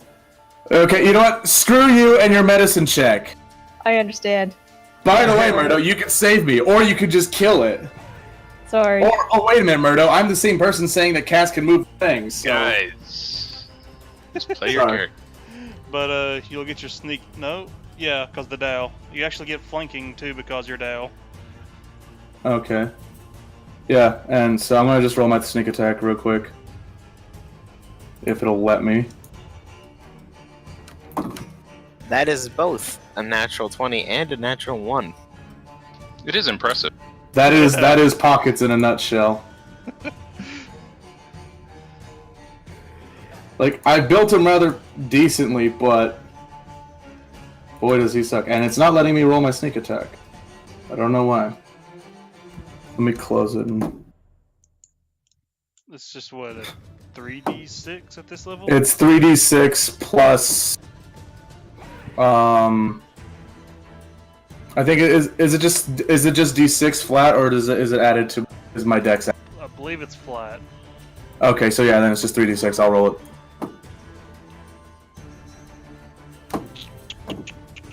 Yeah, little moss. Oh wait, no, never mind. I miscounted. My bad. And might as well do my multi-attack thing. Your Dow. Yeah, my Dow. So, So I guess roll each of its attacks, see if it hits. So a 10 for one and a critical fail for the.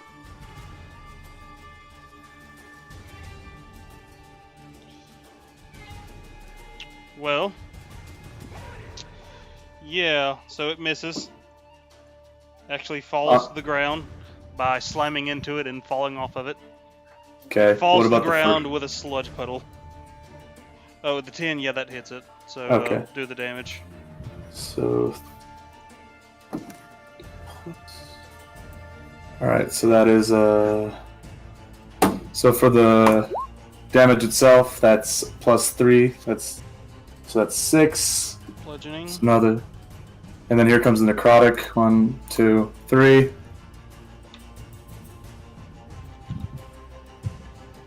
Shit, does the croc actually do that much? Yep, 3d6 damage. And then the Dow regains hit points equal to that. Oh, they need to succeed a DC Constitution save. Or... let's see here. The target must succeed on a DC 13 Constitution saving throw, or its hit point maximum is reduced equal to the necrotic damage taken. Don't matter. The necrotic damage Yeah, actually kills it. And an Cool. undead is actually not immune to necrotic damage. This is weird. A lot of things aren't. So, hey, you killed them all. Oh. So, seeing this, Cass, Cass go. instantly stops focusing on that, takes his broom and like dives to the ground. When he gets about 10 feet off the ground, he's gonna jump off, like right next to where he'll land next to Fell and do superhero landing. Once he's there, he is going to touch her on the shoulder and say a prayer to Lathander. Please bring my friend back. And cast a level 3 Cure Wounds. Alright. Surprisingly enough, you guys are at the level for Revivify and things like that to be a thing. Just don't have any diamonds. Yeah. Oh, looks like we're buying a Don't have any diamond. diamonds.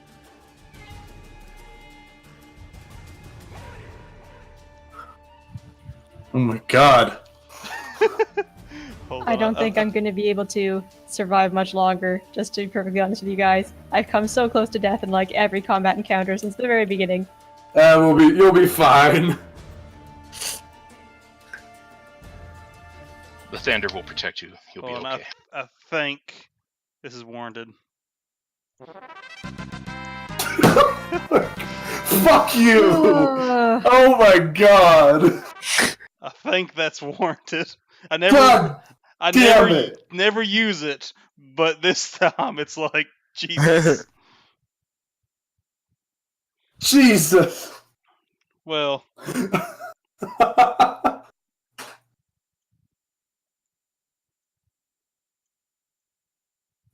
She just goes underneath her pillows. yeah, no, she's just gonna go back over here and sit on her pillows. Well, I've sung my songs. I guess we wait. All of you seem like you went through hell. She says, Oh, it was undamaged. fine to me. Yeah, you and her and Cass undamaged. Same with Benjamin. Eh. The squishies of the party actually the ones the haunts went after, cause poor positioning. I guess they came from every direction. Pretty much, yeah. Cass Yeah, is I pretty don't think- squishy too. I don't think there was anything we really could have done to make this go smoother. No, yeah, it was designed to be messy like that, so. Yeah, to make you guys struggle and sweat. Stupid fucking flask. I was hoping that a zombie would get, like, sucked in. And then when we're near a cliff, I just empty it and it falls. Or I could just, like, release it in the middle of town because fuck you. Well, I'm sure we'll encounter more of these if you want to try that. Anyways, the Dow has another hour before. The Dow lasts, like, an entirety of an hour, so it's, like, 59 minutes, whatever. There's another Before it, pixie. like.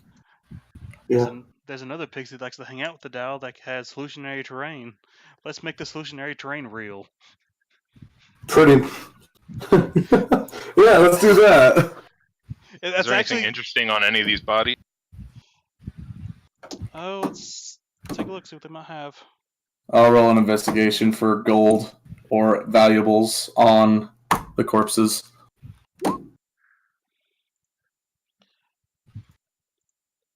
If you were to check them thoroughly, inside of their stomachs they did swallow a few weapons and coin pouches.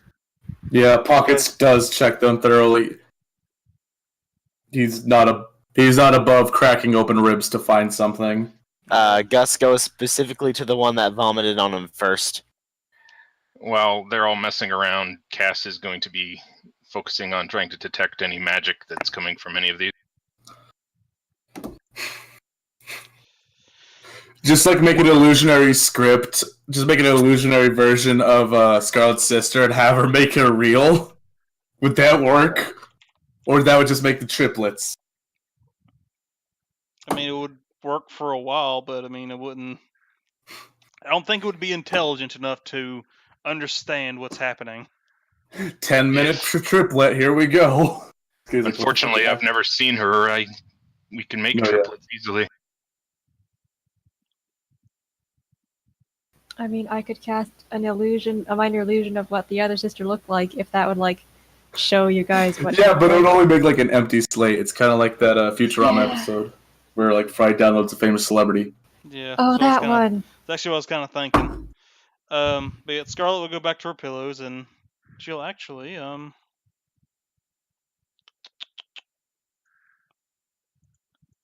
start composing a song about her epic one-sided fight against these creatures. Is she doing enthralling performance as she's doing this? Not that you can tell. Alright, then I'm not gonna do anything. You just came to it. Is she controlling my mind? No, not my mind. Is she controlling anyone's minds, or attempting? Oh, yeah. So is there anything magical anywhere around us that's, well, not on us? You sense a faint sense of necrotic magic coming off the undead. It's actually unnatural necrotic magic, if that makes any sense. Just coming off their bodies? Yeah. It's slowly fading away as, their corpses start to settle. As they return to being dead? Yeah. All right. As the dead who came back to being undead go back to being dead. Something like that. But after Pockets has thoroughly done his diving through their stomachs, Cass is going to pull them off into the closer to the water and burn them all. Alright. Pockets will help in burning them. Gus will easily help with burning. Just by kind of like flicking a fireball in there. Where do you drag him to? Just off. Let's say off to the right. Alrighty.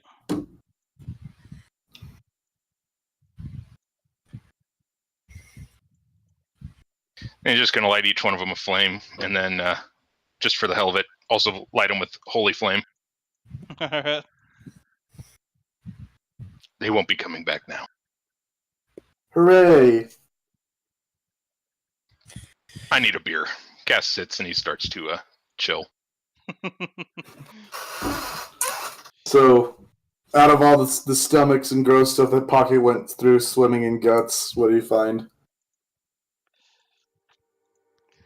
About 15 golds. It's got a really high investigation. Cool. Not too much. They didn't. Money's money in his eyes, so he's not.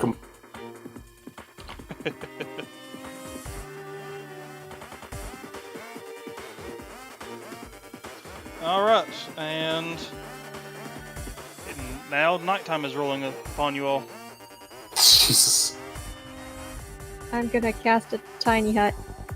Actually, I'll move to wherever it is, because if I cast a tiny hut and someone's not inside, then they can't get in.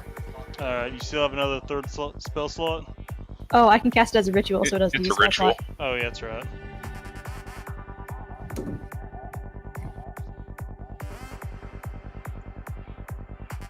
Yep, the only reason Cass can cast is because it's a ritual.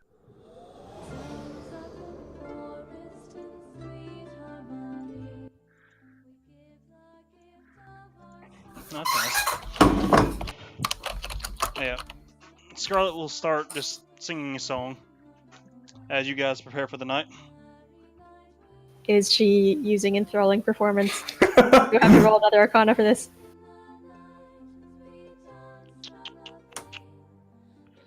Yeah, go ahead. Yeah, she's using enthralling performance. Counter charm! Oh, great. I guess this is going to be my dome this time. Cass begins because Mel looks busy. Sorry. I mean, you successfully do it. Y'all need to stop trying to mind control everybody here.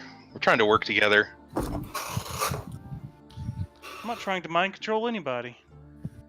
Yes, Trying you to make are. people appreciate my songs. Rolling You're insight on that minding comment. Okay. I don't think I need to roll inside. I think I know.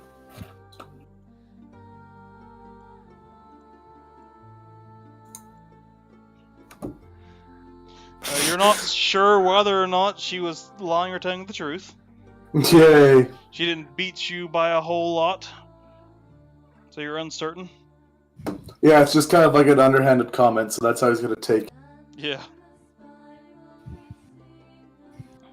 But, alrighty. So Cass will go ahead and take the first watch or two while everybody else gets a chance to rest. Pockets will rest during the first watch, wake up for the second watch, then rest for the third, and wake up in morning.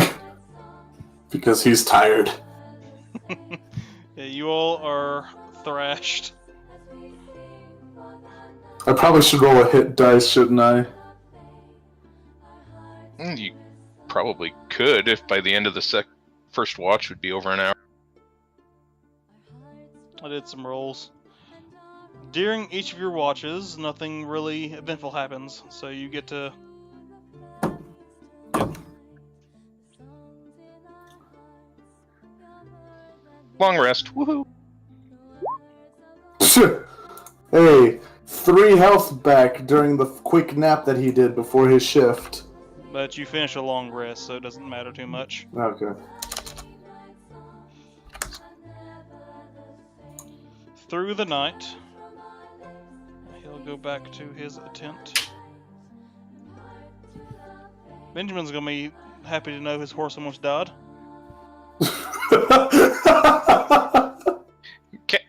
Yeah, if it went down, I was ready to heal the horse, but it didn't go down. How many Considering- spell slots do you have?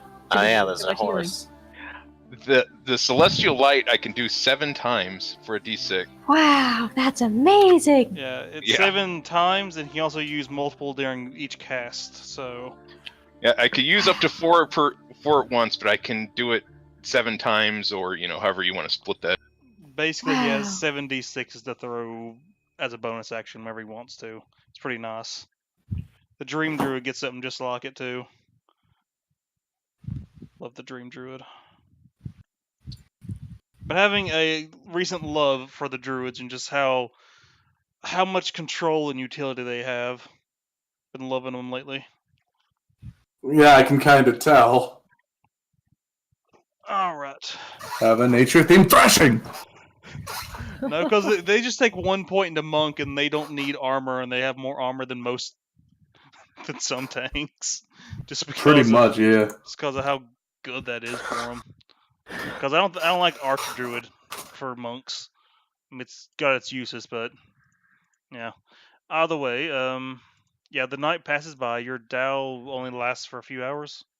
Only 1 hour, but by the time I wake up, it's already sucked up into the flask. Yeah. Alrighty. As all of you awaken the next morning, Scarlet stayed out the entire night on her pillows. It had actually started to rain last night, so put out your fire. She noticed it raining and set up her tent in a canopy fashion. Damn it. Yeah, Pillows didn't get ruined. no, she's protective over those pillows. God damn That's it. why she threw a mat down so the ground wouldn't get them dirty. But as you awaken the next morning, in whatever order you awaken in, that is a cool ass token. Whoa. Hello.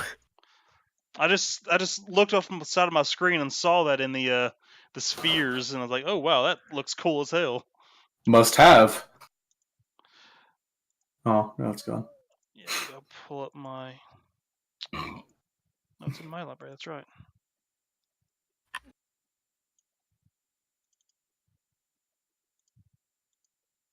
When Pocket wakes up that morning, you can basically see him screwing on part of his body part damaged almost. It's like, I hate it when I get broken. You will see 2 little pixies floating around Scarlet when you wake up the next morning. Pockets is going to assume that it's the Fae that we're looking for, and he's not going to intrude. Oh, yeah, that's right. Should move that. I forgot you can't see that. I should move that back down. Little tiny hut thing. Yep.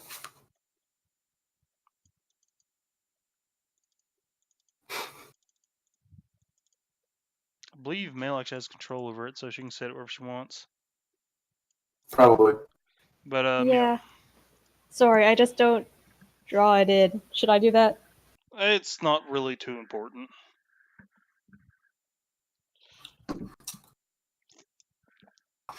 But yeah, that's what happens in the morning, and I think this is a good time to actually call it. It's Yeah. approaching time, and this seems like a good stopping point. Everybody got a long rest after a fight. Jesus. A new event is starting, and it's be a great time to bring Benjamin back into it. Yeah. Hey, your horse almost died. Your horse almost He got doesn't ambushed need by to know damage. He doesn't need to know that. His horse survived. He's in a dazed stupor, being controlled by Scarlet to attack. He doesn't Benjamin, actually. do this for me. He wakes up not really realizing how he got here. He's been charmed the entire time under the suggestion spell. Oh, why did we leave? Alrighty. Yeah, it was a good game. Yeah. I'm amazed I'm not dead. No, we're not letting you off the hook that easy. About the Just- only advice I can give to you, Mel, is I'd stay about 30 feet away from your party at all times. Okay, see, they were coming from every direction though, so I didn't know where to go. That particular fight was meant to hit the back line and make you guys panic and struggle. I understand. Just letting you guys know, this is probably going to happen to me every single fight that we do. This very first fight, I went down. Like when I joined this campaign for the very first time. So like, You walked up to a frog and that frog ate you. yep. So like, I'm not very good at combat. I'm gonna go up and hit At that frog with my all. dagger. That frog turned around and ate you. Straight up ate Yeah, you. I real life me does not know enough about D&D to know like, oh, this thing has such and such type of attack. With your low health, I would play like you're a wizard. No armor, low health. You want to get the. I've you never don't, played a wizard before. Real life me actually doesn't know that much about D&D to be You, perfectly you, honest. Maybe wizards not- are basically like, everyone stand in front of me while I kill everyone in front of me so that nobody can kill me. And that Alright. includes the party. Yeah. All right. Like, a rogue has a dagger and your name written on it. A wizard's like, oh, fireball, to whom it concerns. Yeah, bards have this weird thing where they've got a lot of battlefield control, but they don't really have a whole lot of health or armor. So they Right, gotta they just pop.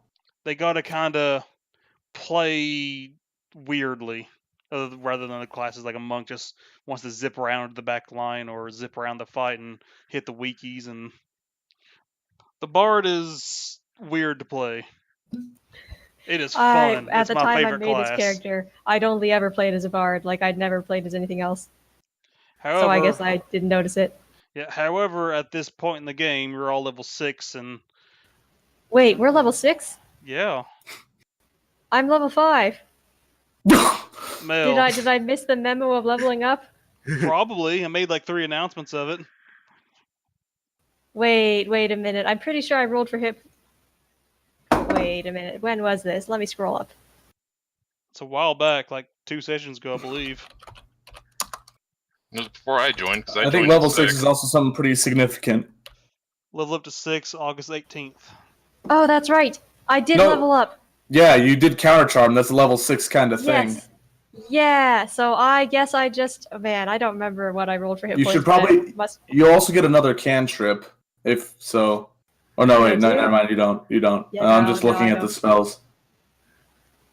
But yeah, your Okay, health does seem so- a bit low. I don't think you rolled yet, so Okay. I don't remember if I did or not. I feel like it would be immoral to roll for more health.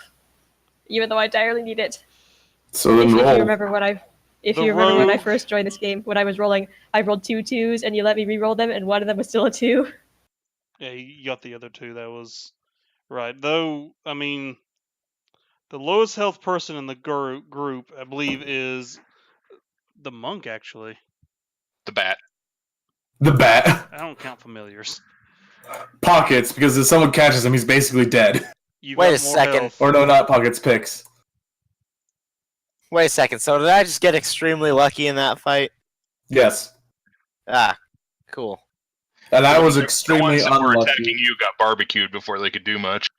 Yeah, That's I was true. extremely unlucky. I was trying to like control mitigate, and I should have just summoned a monster out of it. It's true. I do have that ability to disengage as a bonus action, though. So Me too. Yeah, the other 2 just got blasted hard because they got near the water and they all decided to flank around them, which proved to hurt them quite a bit. Yeah, I got hurt because I'm fun to kick around. You look very puntable. Yeah? Like, and then I fly. See if I can punt this thing in the fire. I can also dodge stuff. There's just a lot of abilities that I haven't utilized in this fight that would allow me to avoid stuff. And like, honestly, I couldn't really use cunning sense for most of the damage that I took because I couldn't see them. Yeah. So Oh yeah, you got that now, where you can just take half Mhm. damage from. yeah, but then I reread. I'm like, wait a minute, they're just wrecking me. So like, the DM deliberately described it. They came out of nowhere. I'm like, so I guess I'm flying. The ones in water, yeah. Yeah, the ones in water, but like those were the ones where like I should have used it. I'm like, wait a minute, no, they were in water, and I just didn't see them coming. Like, Because while they're in the water, they're invisible, which means their attacks have advantage, attacks against them have disadvantage, and so long as they stay in the marsh, they're invisible. So I mean, aside from attacking, which would unstealth them, after their attack, they'd be invisible again. Which is why you got to Sacred Flame it when it made an attack. Yeah. Burn down the Actually- forest. I wasn't even thinking about it. While Cass was in the tree, he was invisible too. Yeah, maybe. They didn't really go after you because they can't climb for shit. Well, no. One of the Eldritch invocations. If I'm in dim light, I'm invisible. Oh, that's actually pretty nice. I like the one where if you stand still, you just turn invisible. Yeah, that's the one. It's not good for the sense of like playing in the game, but also like the new Tome of Secrets. I think it's the Tome of Secrets or something. You just don't sleep anymore. Wait, is it just automatic? Do you just instantly become invisible if you stand still no matter what with that ability? It's an action, but Okay. out of combat, yeah, I could just do that. Because for some reason in my head I have the image of a bard would have to be constantly moving around so he doesn't just turn invisible. Like just during a conversation. Yeah, the one downside to it is they can't move. That breaks their stealth. Everyone else's stealth, they can move. Yep. Once you get to level 12 or 16, it's one of the ones where you get a ASI. You could change your Eldritch Invocation to one that you could just turn invisible whenever. Yeah. My roleplay wise, I love the one with the shadows because I just my character just kind of like drifted off every so often. Like as everybody was talking and role playing, and I didn't really have a move forward. I just randomly turned invisible, not thinking about it. Just like it just automatically happened. Like, oops. Oh, Sorry. I'm here, guys. Yeah. Just like it's sitting in the tavern eating, then you just turn invisible while sitting in the seat, and everybody's like, "What the fuck?" Where'd he go? Just drift off into visibility. I don't have any stories as a player. It's particularly deadly, the one with invisibility, because you can just turn stealth, waiting for an ambush, and get advantage on a fucking Eldritch Blast shot, which is strong. I think. Did we turn level 6 after the mansion? It was before you started off into the forest. Yeah. So then, the yeah, first you did time. roll, Mel. Yeah, I did roll for health, and it was a 4, so that's why my hit points are so low. Yeah. I would. 4's just under average for a D8, so I mean. That's true. What's your Constitution at? It's a 1. Oh, there's your problem. Yep. Not too bad, but yeah. Probably I had mean, some we did bad have point rolls. buy, and there was an upper limit on how high you could make any given thing, so like... Well, yeah, I just, so there's that no nothing one I can do starts about level 1 with 20 strength. That's the main reason I don't like rolling. Like, the only Yeah. one reason is if you start off with a barbarian who got 20 strength at level 1, you're basically playing backup. You're not a character. You're playing him. That's the only reason I hate it. I know they fall off later on, but that's still like a bunch of levels of, this is the barbarian show. You all just wait behind me. Yep. That's the reason I don't use it. There's nothing worse than like a wizard having more strength than the barbarian and more dexterity than the rogue. It's like, what? Listen. The game I was playing with before, like a few weeks ago, I ended up having to drop it because I started a new job, but we rolled for stats. I rolled 3 16s. Oh. I was a muscle wizard. I made a muscle wizard.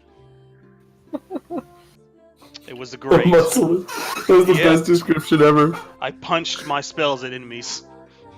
You hold your wand in a fist and it cracks every time you use it. Basically. Eldritch Blast really hit.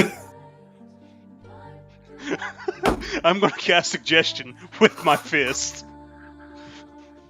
No, it's What, best. you just Because- clock him in the jaw? Hey No. man, I haven't seen you since high school. No, it was because I think they get this. Yeah, I got to the level where I can cast inflict wounds, so I'm gonna inflict wounds with my fist. Don't you do that normally? Yes, but magically. Yeah, I'll use inflict wounds. With my fist. Basically, it's great. The one upside of the rolling for stats is if you get people that play the low stats too. One of my favorite characters I've ever had was a paladin with an intellect of 4. That is the one thing I do like. Okay, you can roll really low, but I hate the big high roll ones. Yeah, it's a lot of fun to play the low rolls. Because I remember someone had I think it was like a 6 in strength, and they couldn't carry anything. They couldn't even carry their own gear. It was great. I really want to start like a game and a podcast called that and call it Critical Failure. Like, just like, hi, we're gonna play as certain characters and we're just going to just ruin one of their stats. Man, Like I that is the remember active goal of it. You have to have a horrible stat in one of them. That's your point, but my very first experience with D&D. I wasn't playing. I was just watching friends play. Oh wait, And, stop recording. This one guy was a barbarian with a 4 in intelligence, and he couldn't read, and so the party all goes to this place like, hey, we need to like do this thing, and